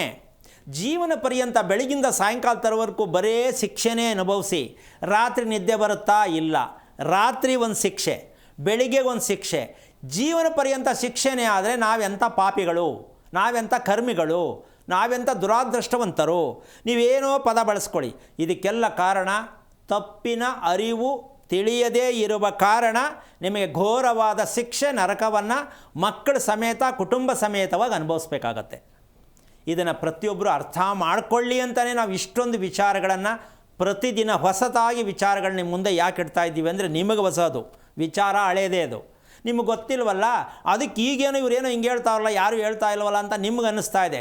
ಈ ವಿಚಾರ, ಪ್ರತಿಯೊಂದು ವಿಚಾರವೂ ಹಳೆಯದೇ, ಹೊಸದಲ್ಲ, ನನ್ನ ಅನುಭವ ಅಲ್ಲ, ಪುಸ್ತಕದಲ್ಲಿ ಬರೆದಿರ್ತಕ್ಕಂಥ ಕಥೆಯಲ್ಲ, ಹಳೆಯದೇ. ಈ ಸತ್ಯವನ್ನು ನೀವು ತಿಳ್ಕೋಬೇಕು. ತಿಳ್ಕೊಂಡಾಗ ನಿಮ್ಮ ಜೀವನದ ಅರ್ಥ ಗೊತ್ತಾಗತ್ತೆ ಅನ್ನೋ ಸತ್ಯ ಪ್ರತಿಯೊಬ್ಬರಿಗೂ ಅರ್ಥ ಆಗಬೇಕು. ನೀನು, ನಿಮ್ಮಪ್ಪ, ನಿಮ್ಮಮ್ಮ, ಅಮ್ಮ ಕೇಳಿಸ್ಕೊತಿದ್ಯಾ? ಅವರು ಸುಖಪಟ್ಟಿಲ್ಲ, ಗೊತ್ತಾಗಿದೆಯಲ್ವಾ? ಹೌದ್ರಿ. ಈಗ ನಿನಗೂ ಸಿಗಲ್ಲ. ತಾಯಿ ತಂದೆ ಸುಖಪಟ್ಟಿಲ್ಲ, ಮಕ್ಕಳಿಗೆ ಸಿಗಲ್ಲ. ಈಗೇನು ಮಾಡಬೇಕು ಅಂದರೆ, ಈಗ ನಾವು ನಿನ್ನ ಹೊಟ್ಟೆಯಲ್ಲಿ ಹುಟ್ಟಿರ್ತಕ್ಕಂಥ ಕೊನೆಯ ಮಗ ಅನುರಾಧ ನಕ್ಷತ್ರ, ಮಾಡ್ರನ್ ಆಗಿರೋ ಹೆಸರಿಟ್ಟುಬಿಟ್ಟೆ ಆಕಾಶ್ ಅಂತ. ಅವನ ಆಕಾಶ ನೋಡ್ಕೊಂಡೇ ಆಡ್ತಾನೆ. ಯಾಕೆ ಅಂತಂದರೆ, ಹೆಸರು ಚಂದನ, ಮಗು ಚಂದನ ಅಂತ ಫಸ್ಟ್ ತಿಳ್ಕೋಬೇಕು. ಎರಡನೇ ವಿಷಯ ಹೇಳ್ತೀನಿ, ಆ ಮಗು, ಕೊನೆಯ ಮಗು ಹುಟ್ಟಿದ ಮೇಲೆ ಆ ಮಗುವಿನ ಸತ್ಯ ಒಂದು ತಿಳ್ಕೊಂಡಿದ್ರೆ ಸಾಕಾಗಿರ್ತಿತ್ತು. ನೀವೇನೂ ಮಾಡಿಲ್ಲ, ದುಡ್ಡಿಲ್ಲ ಅಂತ ಮದ್ದೆ ಹೇಳಿದ್ದೀರ ತಾಯಿ. ಅದಕ್ಕೋಸ್ಕರವಾಗಿ ನೀನೇನು ಮಾಡು ಅಂತಂದರೆ, ಯಾವುದಾದ್ರು ದೇವಸ್ಥಾನ, ಆ ದೇವಸ್ಥಾನದಲ್ಲಿ ಹೋಗಿ ದೇವಸ್ಥಾನ ಮುಂದೆ ಕಸ ಹೊಡೆಯೋದು, ರಂಗೋಲಿ ಹಾಕೋದು, ಏನಾದ್ರು ಸೇವೆ ಮಾಡು. ಅದರಿಂದ ನಿನಗೆ ದಾರಿ ಸಿಕ್ಬೋದು, ಹಣ ಸಿಕ್ಬೋದು, ಒಳ್ಳೆಯದಾಗ್ಬೋದು. ಪ್ರಯತ್ನ ಮಾಡು, ಯೋಚನೆ ಮಾಡೋದು ಬಿಡು, ಒಳ್ಳೆಯದಾಗಲಿ. ಓಕೆ, ಧನ್ಯವಾದಗಳು ಮಮತಾ, ಕರೆ ಮಾಡಿದ್ದಕ್ಕಾಗಿ. ಮಗುವನ್ನು ಪಡೆದ ತಾಯಿಯ ತಾಯ್ತನದ ನಿಜವಾದ ಅರ್ಥ ಎಂಥದ್ದು ಅಂತ ಹೇಳಿ ಗುರುಗಳು ನಿಮಗೆ ತಿಳಿಸ್ಕೊಡ್ತಾ ಇದ್ದು. ಈ ಕುರಿತಂತೆ ಮತ್ತಷ್ಟು ಮಾತನಾಡ್ತಾ ಹೋಗೋಣ. ಅದಕ್ಕೆ ಗುರುಜಿ ಕಾಲರ್ ಒಬ್ಬರು ಇದ್ದಾರೆ, ಮಾತನಾಡ್ಬಿಡೋಣ. ಶಂಕೇಶ್ವರದಿಂದ ನಳಿನಾ ಅಂತ ಹೇಳಿ ಕರೆ ಮಾಡಿದ್ದಾರೆ. ನಮಸ್ಕಾರ ನಳಿನಾ. ನಮಸ್ಕಾರ ರೀ. ಯಾರ ಬಗ್ಗೆ ಕೇಳಬೇಕಾಗಿತ್ತು? ನಮ್ದ ಬಗ್ಗೆ ರೀ. ಓಕೆ, ನಿಮ್ಮ ನಕ್ಷತ್ರವನ್ನು ತಿಳಿಸಿ. ಪೂರ್ವ ಪಾಲ್ಗುಣಿ ನಕ್ಷತ್ರ ರೀ. ಗುರುಗಳಿದ್ದಾರೆ, ನಿಮ್ಮ ಪ್ರಶ್ನೆ ಏನು ಅಂತ ಹೇಳಿ. ಹಲೋ, ಹರಿ ಓಂ ಗುರುಜಿ. ನಾರಾಯಣ, ಹೇಳಿಮ್ಮ, ಏನಾಗಬೇಕಿತ್ತು ತಾಯಿ?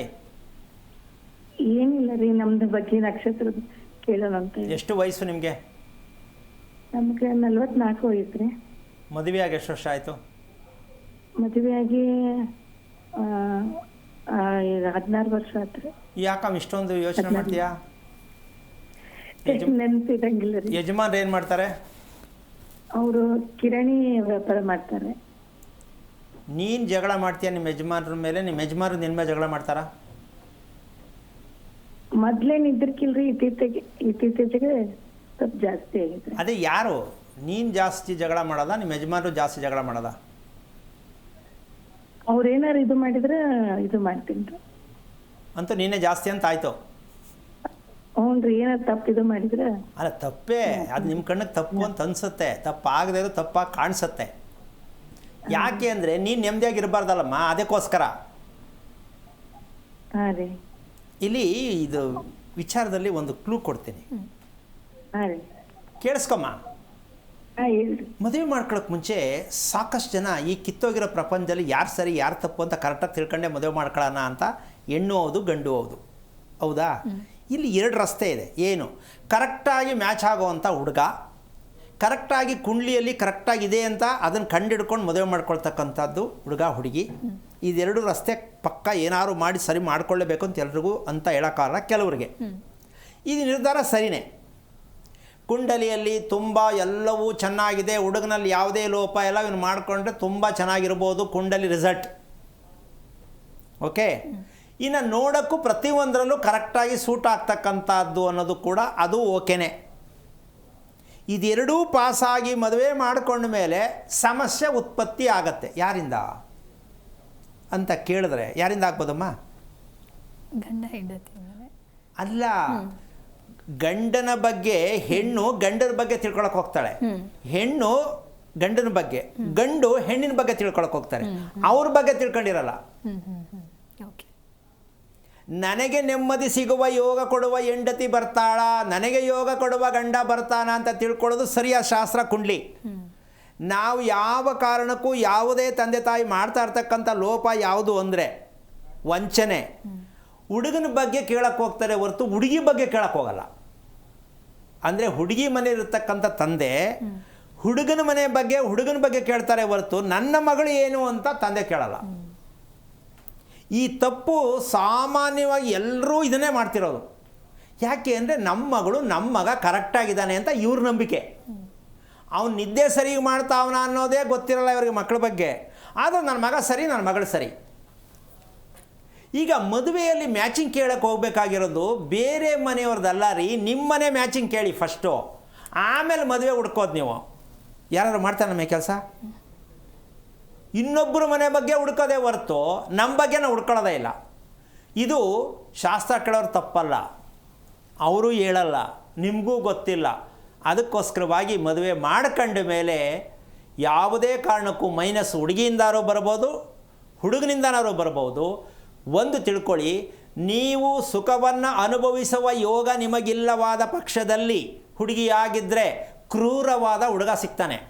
ನಿಮಗೆ ಯೋಗ ಇಲ್ಲದ ಕಾರಣ ಅವನು ಚೆನ್ನಾಗಿದ್ರೂ ನಿಮಗೆ ಕ್ರೂರವಾಗಿ ಕಾಣಿಸ್ತಾನೆ. ಪಕ್ಕದ ಮನೆಯವ್ರಿಗೆ ಅಯ್ಯೋ ಎಷ್ಟು ಚೆನ್ನಾಗಿರೋ ಹುಡುಗನ ಮದುವೆ ಮಾಡ್ಕೊಂಡಿದ್ಯಾ ಅಂತ ಹೊಟ್ಟೆ ಉರಿಯೋ ಥರ ಕೇಳ್ತಾರೆ. ಎಂಥ ಗಂಡನ ಮಾಡ್ಕೊಂಡಿದ್ಯಾ ನೀನು, ಎಂಥ ಒಳ್ಳೆ ಹುಡುಗ ಅಲ್ವಾ ಅಂದರೆ ಇವ್ರಿಗೆ ಅನುಭವಿಸ್ತಿರೋರಿಗೆ ಗೊತ್ತು ಹುಡುಗ ಎಂಥವನು ಅಂತ. ಹಾಗೆ ಹುಡುಗಿನೂ ಕೂಡ ಹೌದು, ಹೌದಾ? ಈ ರೀತಿಯಾಗಿ ಅನುಭವಿಸೋದಕ್ಕೆ ಮಾನಸಿಕವಾಗಿ ಯಾವ ಕಾರಣ ಅಂದರೆ ನಮ್ಮದೇ ಆಗಿರ್ತಕ್ಕಂಥ ತಪ್ಪೇ ಹೊರತು ನಮಗೆ ಬಂದಿರುವ ಗಂಡನಿಂದ ತಪ್ಪು ಅಲ್ಲ, ನಮಗೆ ಬಂದಿರುವ ಹೆಂಡತಿಯಿಂದ ತಪ್ಪು ಅಲ್ಲ. ಇದು ನಮ್ಮ ಕರ್ಮಶೇಷ. ಆ ಕಾರಣದಿಂದಾಗಿ ಹುಟ್ಟುವ ಮಗು, ಸಿಗುವ ಗಂಡ, ಸಿಗುವ ಹೆಂಡತಿ ನಮ್ಮನ್ನು ಪೂರ್ಣವಾಗಿ ನರಕಕ್ಕೆ ಕರ್ಕೊಂಡು ಹೋಗೋಕ್ಕೆ ರೆಡಿಯಾಗಿ ಬಂದಿರ್ತಾರೆ. ಇದು ಸತ್ಯ. ಇದನ್ನು ಪ್ರತಿಯೊಬ್ಬರು ತಿಳ್ಕೊಂಡ್ರೆ ನಿಮ್ಮ ಕುಂಡಲಿಗಳನ್ನು, ನಿಮ್ಮ ಮಕ್ಕಳ ಕುಂಡಲಿಗಳನ್ನು, ನಿಮ್ಮ ಕುಂಡಲಿಗಳನ್ನು, ನಿಮ್ಮ ದೇಹವನ್ನು ನೀವು ಪತ್ತೆ ಹಚ್ಚೋದು ಪ್ರಯತ್ನ ಮಾಡಿದ್ರೆ ಮಾತ್ರ ನಿಮ್ಮ ಮನೆಯಲ್ಲಿ ನೆಮ್ಮದಿ, ಒಳ್ಳೆ ನಿದ್ದೆ, ಒಳ್ಳೆ ಮದುವೆ, ಒಳ್ಳೆ ಮಕ್ಕಳು. ನೀವು ಇನ್ನೊಬ್ಬರ ಮನೆ ಬಗ್ಗೆ ಕ್ಯಾಚ್ ಹಾಕ್ಕೊಂಡು ಅವ್ರ ಮನೆ ಬಗ್ಗೆ ತಿಳ್ಕೊಳಕ್ಕೆ ಹೋಗಿ ನಿಮ್ಮ ಮನೆ ಬಗ್ಗೆ ಎಲ್ಲ ಪೂರ್ತಿ ಬಿಟ್ಬಿಟ್ಟು, ಇದು ನಾವು ಮಾಡ್ತಾ ಇರ್ತಕ್ಕಂಥ ಘೋರವಾದ ನರಕ. ಇದನ್ನು ಪ್ರತಿಯೊಬ್ಬರು ತಿಳ್ಕೋಬೇಕು. ಇದು ತಿಳ್ಕೊಂಡ್ರೆ ನಿಮಗೆ ಸತ್ಯ ಎಲ್ಲಿ ತಪ್ಪಾಗ್ತಾಯಿದೆ ಅಂತ ಗೊತ್ತಾಗತ್ತೆ. ದಿನಕ್ಕೆ ಒಂದೊಂದು ವಿಚಾರ ಹೇಳ್ತಾ ಇದ್ದೀನಿ. ಅಮ್ಮ ಕೇಳಿಸ್ಕೊಂಡ್ಯಾ ಅಮ್ಮ? ಹಲೋ ಪೂರ್ವ ಫಲ್ಗುಣಿ ನಕ್ಷತ್ರ ಅಮ್ಮ, ನನಗೆ ಅರ್ಥ ಆಯ್ತು. ನಾನು ಹೇಳೋದು ಕೇಳಿಸ್ಕೊಂಡ್ಯಾ? ಕೇಳಿಸ್ಕೊಂಡೆ ರೀ. ಈಗ ನನಗೆ ನಿಮಿಷ ಕೇಳಿಸ್ಕೊ ಆಮೇಲೆ ಮಾತಾಡುವಂತೆ. ಹೇಳ್ರಿ. ನಾನೇ ತಪ್ಪು ಅಂತನ, ನನ್ನ ಗಂಡ ತಪ್ಪು ಅಂತನ, ಯಾವುದನ್ನು ತೀರ್ಮಾನ ತಗೊಂಡಿದೆ ಹೇಳಿ ಫಸ್ಟು? ನನಗೆ ಸಿಕ್ಕಿರೋ ಗಂಡ ತಪ್ಪು ಅಂತನ, ನಂದೇ ತಪ್ಪು ಅಂತನ, ಯಾವ್ದು ತಗೋತೀಯ? ತಪ್ಪು ಅಂದ್ರೆ ಅವರು ಮಾಡೋ ರೀತಿನೇ ನಾನು ಬೈತೀನಿ ಅಷ್ಟೇ. ನನ್ನ ಪ್ರಶ್ನೆ ಕರೆಕ್ಟಾಗಿ ಉತ್ತರ ಕೊಡೋಕ್ಕೆ ಬರಲ್ವಲ್ಲ. ನನ್ನ ಗಂಡನ ತಪ್ಪು ಅಂತ ನಾನು ಕಾಣಿಸ್ತಾ ಇದೆ ಅಂತ ಹೇಳ್ಬಿಡು. ಅವ್ರದ್ದು ತಪ್ಪು ರೀ. ಅಷ್ಟೇ. ನಿನ್ನ ಗಂಡನ ಕೇಳು, ನಾನು ಹೆಂಡ್ತಿ ತಪ್ಪು ಅಂತಾರೆ. ಮತ್ತು ಈಗ ನ್ಯಾಯ ಸರ ಮಾಡೋದಲ್ಲಿ ಹೌದಾ ಅಲ್ವಮ್ಮ? ಇದು ಇವ್ರ ಯಜಮಾನ ಕರೆದು ಕೇಳೋಣ. ಈಗ ಹೆಂಡತಿ ತಪ್ಪು, ನಮ್ಮ ಹೆಂಡತಿ ಸರಿ ಇಲ್ಲ ಸ್ವಾಮಿ ಅಂತಾರೆ. ಈಗ ನನ್ನ ಮಧ್ಯದಲ್ಲಿ ಇವರಿಬ್ಬರು ಜಗಳ ಶುರು ಆಗ್ಬಿಡ್ತದೆ. ನಾನು ಸುಮ್ಮನೆ ನೋಡ್ತಾ ಇರಬೇಕು, ಅಯ್ಯೋ ಇಷ್ಟು ಚೆನ್ನಾಗಿ ಜಗಳ ಆಡ್ತಾರಲ್ಲ ಇವರು ಗಂಡ ಹೆಂಡತಿ ಅಂತ. ಈ ಪರಿಸ್ಥಿತಿ ನಮ್ಮ ದೇಶದಲ್ಲಿ ಇರ್ತಕ್ಕಂಥ ಒಂದು ದೊಡ್ಡ, ನಮಗೆ ಗೊತ್ತಿಲ್ಲದೆ ಇರತಕ್ಕಂಥ ಒಂದು ಕೆಟ್ಟ ಮಹಾರೋಗ. ಅದಕ್ಕೆ ಫಸ್ಟು ನೀನು ಮಾಡಬೇಕಾದ ಕೆಲಸ ಅಮ್ಮ, ತಾಯಿ ನೀನು ಮಲ್ಕೋತಿಯಲ್ಲ, ನಿನ್ನ ತಲೆ ಎಷ್ಟರ ಮಟ್ಟಕ್ಕೆ ನೇರಕ್ಕಿರುತ್ತೆ, ನಿನ್ನ ಬೆನ್ನಿರುತ್ತೆ, ನಿನ್ನ ತಲೆಯಲ್ಲಿರುತ್ತೆ, ಸ್ವಲ್ಪ ನೋಡ್ಕೊಂಡಿದ್ಯಾ? ಅಟ್ಲೀಸ್ಟ್ ಕೊನೆ ಪಕ್ಷ ನಾನು ಮಲಗಿರೋ ಸ್ವಲ್ಪ ಅಷ್ಟು ಕ್ಲಾರಿಟಿಯಾಗಿ ಮಲಗೋಕ್ಕಾಗಲ್ಲ ಅಂತ ಗೊತ್ತಿದೆ ಹೋಗಲಿ ನಿನಗೆ. ಹಾ ಗೊತ್ತಿದೆ ರೀ. ಈಗ ತಪ್ಪ್ಯಾರ್ದು? ಅಮ್ಮ ಉಸಿರಾಟನೇ ಚೆನ್ನಾಗಿಲ್ಲ ತಾಯಿ ನಿನಗೆ. ರಾತ್ರಿ ಮಲಗುವಾಗ ನೀನು ನಿಜವಾಗಲೂ ಮೂಗಲ್ಲಿ ಉಸಿರಾಡ್ತೀಯನಮ್ಮ, ಗೊತ್ತಿದೆಯೇನಮ್ಮ ನಿನಗೆ? ಇಲ್ಲ ರೀ. ಸಾಕಾ? ಈಗ ಇವರು ಮದುವೆ ಮಾಡೋಂಗಿಲ್ಲ. ಸರಿಯಾದ ನಮ್ಮಂಥವರೇ ಆದರೆ ಮದುವೆ ಮಾಡಿಸಲ್ಲ, ಬಸ್ಸನ್ನು ಬಿಟ್ಬಿಡಿ ಅಂತೀವಿ. ಯಾಕೆಂದ್ರೆ ರಿಪೇರಿ ಮಾಡೋಕ್ಕಾಗಲ್ಲ.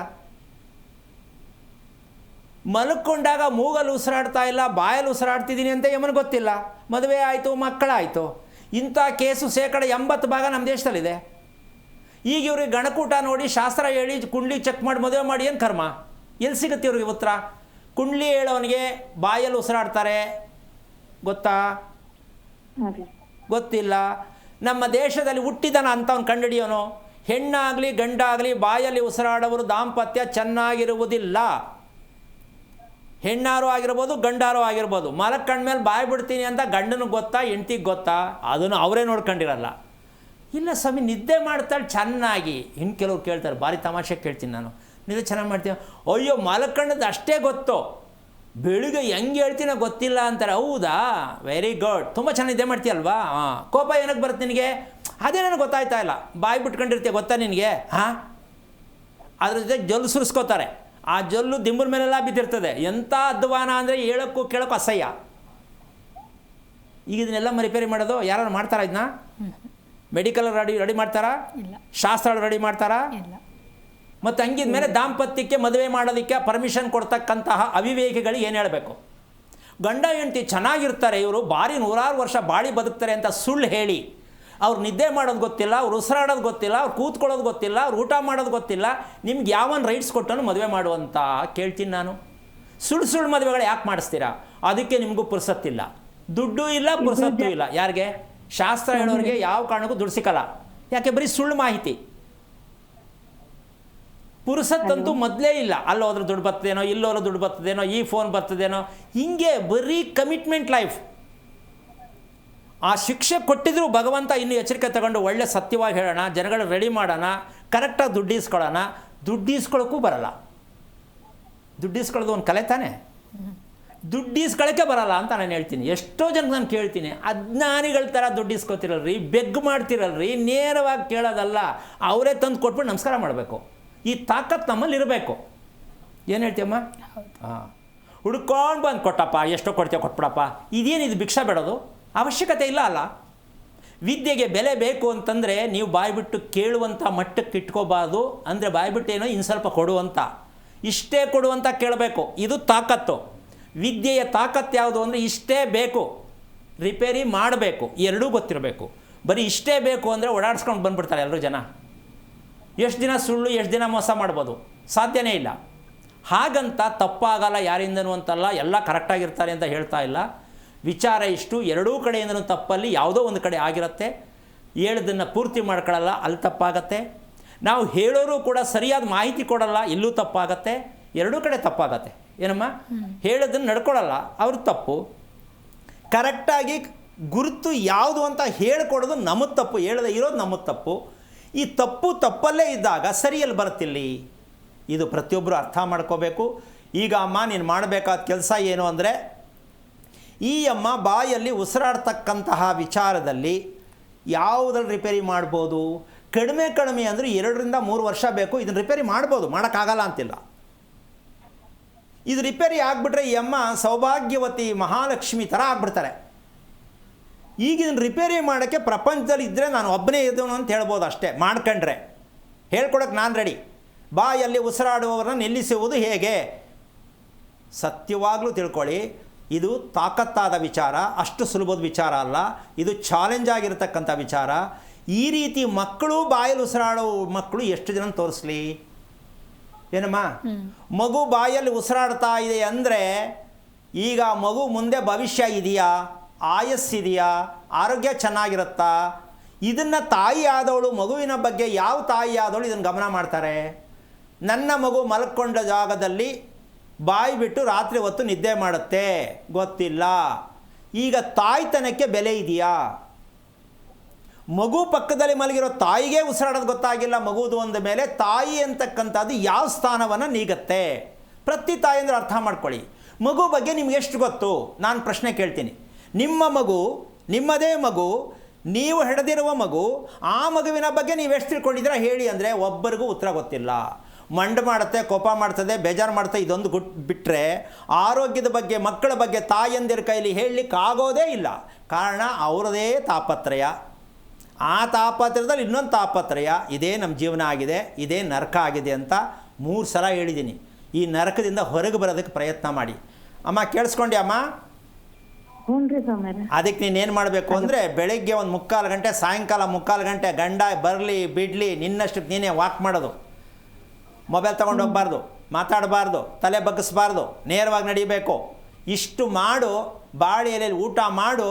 ನಿನಗೆ ನಿದ್ದೆಯಲ್ಲಿ ಎಷ್ಟು ಕ್ವಾಲಿಟಿ ಬರುತ್ತೆ. ನಿನ್ನ ಗಂಡ ಕಾಲು ನಮಸ್ಕಾರ ಮಾಡಬೇಕು, ಏನು ನನ್ನ ಹೆಂಡತಿ ದೇವತೆ ಆಗ್ಬಿಟ್ಲಾ ಅಂತ. ಆ ರಿಸಲ್ಟ್ ಸಿಕ್ಕತ್ತೆ. ಇದು ಪ್ರಯತ್ನ ಮಾಡು. ತಪ್ಪು ನಂದು ಅಂತ ತಿಳ್ಕೊ, ಯೋಚನೆ ಮಾಡಬೇಡ, ಪ್ರಯತ್ನ ಮಾಡು. ಒಳ್ಳೆಯದಾಗಲಿ. ಧನ್ಯವಾದಗಳು ನಳಿನ, ಕರೆ ಮಾಡಿದ್ದಕ್ಕಾಗಿ. ಗುರುಜಿ ತಿಳಿಸ್ಕೊಡ್ತಾ ಇದ್ರಿ ತಾಯ್ತನದ ಮೂಲ ಗುಟ್ಟು ಎಂಥದ್ದು ಅಂತ ಹೇಳಿ ಮುಂದುವರಿಸ್ತಾ ಹೋಗೋದಾ. ಈಗ ನಾನೀಗ ಸಾಕಷ್ಟು ವಿಚಾರಗಳನ್ನ ಕೊಟ್ಟೆ. ಏನು ಗಂಡ ಹೆಂಡತಿ ಹೊಂದಾಣಿಕೆ ಆಗ್ತಕ್ಕಂತಹ ಒಂದು ವಿಚಾರ ಎಷ್ಟು ಕುಟುಂಬಗಳಲ್ಲಿ ಸಮಸ್ಯೆ ಇಲ್ಲ. ಚೆನ್ನಾಗಿರಬೇಕು ಅಂತಲೇ ಮದುವೆ ಮಾಡ್ಕೊಳ್ಳೋದು. ಚೆನ್ನಾಗಿದ್ದಾರಾ, ನೆಮ್ಮದಿಯಾಗಿದ್ದಾರಾ, ಆರೋಗ್ಯವಾಗಿದ್ದಾರಾ, ಇದೆಲ್ಲ ಯಾವುದರಿಂದ ಬರೋದು? ಉಸಿರಾಟದಿಂದವೇ ಬರೋದು. ಇಲ್ಲೊಂದು ಪ್ರಶ್ನೆ ಕೇಳ್ತೀನಿ. ಈಗ ಓದಿರೋ ಮಕ್ಕಳು ನಿಮಗೂ ಸೇರಿಸಿ ಕೇಳ್ತೀನಿ.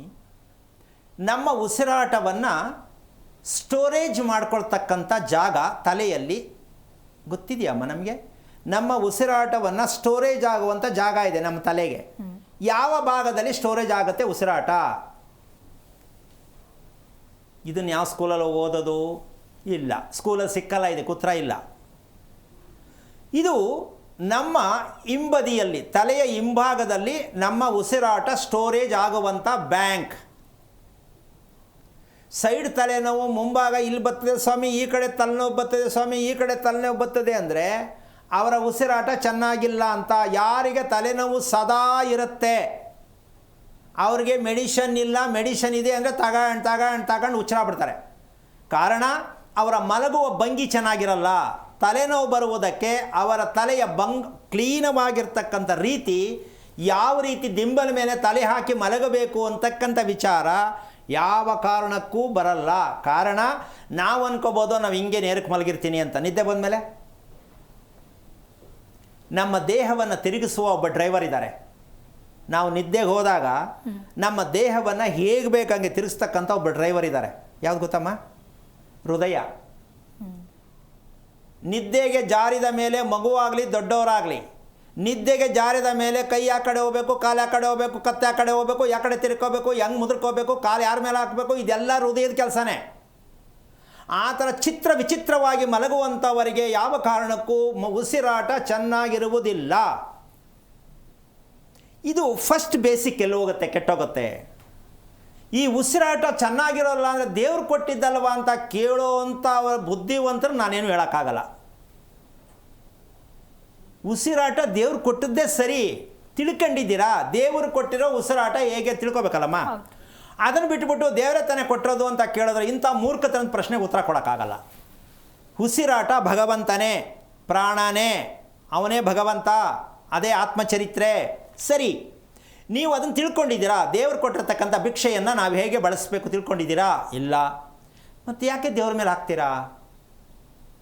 ಯಾಕೆ ಯಾರಿಗೂ ಅರ್ಥ ಆಗಿಲ್ಲ? ಉಸಿರಲ್ಲೇ ಜ್ಞಾನ ಅಜ್ಞಾನ ಎರಡೂ ಅಂತ ನಮ್ಗೆ ಯಾವಾಗ ತಿಳ್ಕೊಳ್ಳೋದು? ಅಜ್ಞಾನ ಯಾವುದು? ರೋಗಗಳಿಂದ ನಳವರೆ ಅಜ್ಞಾನ. ಯಾವಾಗಲೂ ಸದಾ ಲವಲವಿಕೆಯಿಂದ ಇರ್ತಕ್ಕಂಥರೇ ಜ್ಞಾನಿಗಳು. ಹಾಗಂದರೆ ಇವರು ಎಕ್ಸ್ಟ್ರಾರ್ಡಿನರಿ ಭಗವಂತ ಅಪ್ಲಿಕೇಶನ್ ಹಾಕಿ ಲಂಚ ಕೊಟ್ಟು ದೇವರು ಈ ಕಡೆ ಕಳಿಸಿದ್ನಾ? ಇವ್ರ ಹತ್ರ ದುಡ್ಡಿಲ್ಲ ಬಡವರು ಅಂದ್ಬಿಟ್ಟು ಏನಾದ್ರು ಈ ಥರ ಕಳಿಸಿದ್ನಾ? ಯೋಚನೆ ಮಾಡಿ ಕೂತ್ಕೊಂಡು, ಅವನು ಯಾಕೆ ಹಂಗೆ, ನಾನು ಯಾಕೆ ಹಿಂಗೆ? ಇದರ ಅರ್ಥ ನಾವು ಮೈ ಮರೆತು ಬದುಕ್ತಾ ಇದ್ದೀವಿ, ಮೈ ಮರೆತೇ ಬದುಕ್ತಾ ಇದ್ದೀವಿ. ಅದಕ್ಕೆ ನೀವು ಬೇರೆಯವ್ರು ತೋರಿಸೋದೇ ಜಾಸ್ತಿ, ನಮ್ಮ ಕಡೆ ತೋರಿಸ್ಕೋಬೇಕು ಅಂತ ಪ್ರಜ್ಞೆನೇ ಇಲ್ಲ. ಅದಕ್ಕೆ ಬೆಳಗ್ಗೆ ಎದ್ದ ತಕ್ಷಣ ಯಾಕೆ ಕನ್ನಡಿ ಮುಂದೆ ನಿಂತು ಈಚೆ ಬರಬೇಕು ಅಂದರೆ ಇದಕ್ಕೇನೆ ಬೆಳಿಗ್ಗೆ ಕನ್ನಡಿ ನೋಡದೆ ನೀವು ಬೇರೆ ಕೆಲಸ ಶುರು ಮಾಡಬೇಡಿ.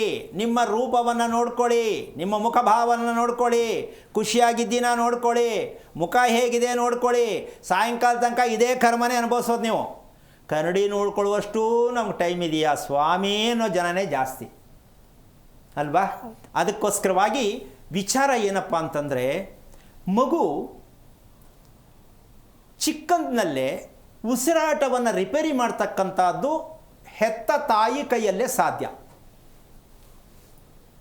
ಆರೋಗ್ಯವಾದ ಮಗು ಬೇಕು ಅಂತ ಅನ್ಕೋತಾರೆ, ಆರೋಗ್ಯವಾದ ಮಗು ಸಿಕ್ಕಲ್ಲ. ಯಾಕೆ ಅಂದರೆ ಇವರಲ್ಲಿ ಉತ್ಪತ್ತಿಯಾಗುವಂತಹ ಶಕ್ತಿದಾಯಕವಾದ ಹಾಲೇ ಉತ್ಪತ್ತಿ ಆಗಿರುವುದಿಲ್ಲ. ಇದನ್ನು ಸೈನ್ಸಿಸ್ಟಿಗೆ ಸೇರಿ ಭಾರತ ದೇಶದಲ್ಲಿ ಮೊದಲನೇ ಸಲ ಹೇಳ್ತಿರೋ ನಾನೇ ಅಂತ ಅನ್ಕೋತೀನಿ ಈ ವಿಚಾರವನ್ನು.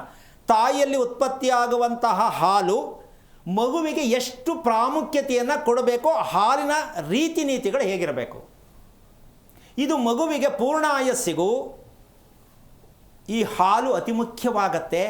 ಎಷ್ಟು ಜನ ಮಗು ಮಾಡ್ಕೊಳ್ತಕ್ಕಂತಹ ಮಹಿಳೆಯರಿಗೆ ಸಮೃದ್ಧವಾಗಿರ್ತಕ್ಕಂಥ, ಸಮೃದ್ಧಿ ಅದರ ಅರ್ಥ ಎಷ್ಟಿದೆ, ವೃದ್ಧಿ ಆಗೋದು ಎಲ್ಲ ಥರದಲ್ಲೂ, ಬುದ್ಧಿವಂತ, ಜ್ಞಾನವಂತ, ಆರೋಗ್ಯವಂತ, ರೂಪವಂತ, ಪ್ರತಿಯೊಂದಕ್ಕೂ ವೃದ್ಧಿ, ಸಮೃದ್ಧಿ. ಆ ಸಮೃದ್ಧಿಯಾದ ಹಾಲು ತಾಯಿಯಲ್ಲಿ ಬಂದಿದೆಯಾ ಬರುತ್ತಲಿದೆಯಾ, ಇಲ್ಲಿ ಕೊರತೆ ಆಗ್ತಾ ಇರೋದಕ್ಕೆ ಕಾರಣ ಏನು ಅಂತ ತಿಳ್ಕೊಂಡಾಗ ತಾಯ್ತನಕ್ಕೆ ರೆಡಿ. ಈಗ ಈ ಪ್ರಶ್ನೆ ಹಾಕಿದ್ರೆ ಸಾಕಷ್ಟು ಜನಕ್ಕೆ ಕೆಲವ್ರಿಗೆ ಬೇಜಾರು ಕೂಡ ಆಗತ್ತೆ. ಏನಿದು ಅಂದರೆ, ದೇವ್ರು ಕೊಟ್ಟಂಗೆ ಏನಿರುತ್ತೋ ದೇಹದಲ್ಲಿ ಅದಿರುತ್ತೆ ಅಂತ ಅಂದ್ಕೊಂಡ್ರೆ ತಪ್ಪಾಗತ್ತೆ. ಹೌದಲ್ಲಮ್ಮ? ಅನಾರೋಗ್ಯ ದೇವ್ರು ಕೊಡ್ತಾನ? ಇಲ್ಲ ಅಲ್ಲ. ಮತ್ತು ಅದನ್ನು ಹೇಳ್ಬಿಡಿ ಹೋದ್ಸಲಾಗೆ, ಅದನ್ನು ಹೇಳ್ತಾರೆ ಜನ. ಆದರೆ ಆ ಸಮೃದ್ಧಿಯಾಗಿರ್ತಕ್ಕಂತಹ ಹಾಲು ಬರುವುದಕ್ಕೆ ತಪ್ಪಾದರೂ ಏನು? ಇಲ್ಲಿ ಎರಡು ಭಾಗ. ಒಂದು ಬಾಯಿ ಬಿಟ್ಟುಕೊಂಡು ರಾತ್ರಿ ಹೊತ್ತು ನಿದ್ದೆ ಮಾಡುವ ಹೆಣ್ಣು, ರಾತ್ರಿ ಬಾಯಿ ಬಿಟ್ಟು ನಿದ್ದೆ ಮಾಡುವ ಗಂಡಸು.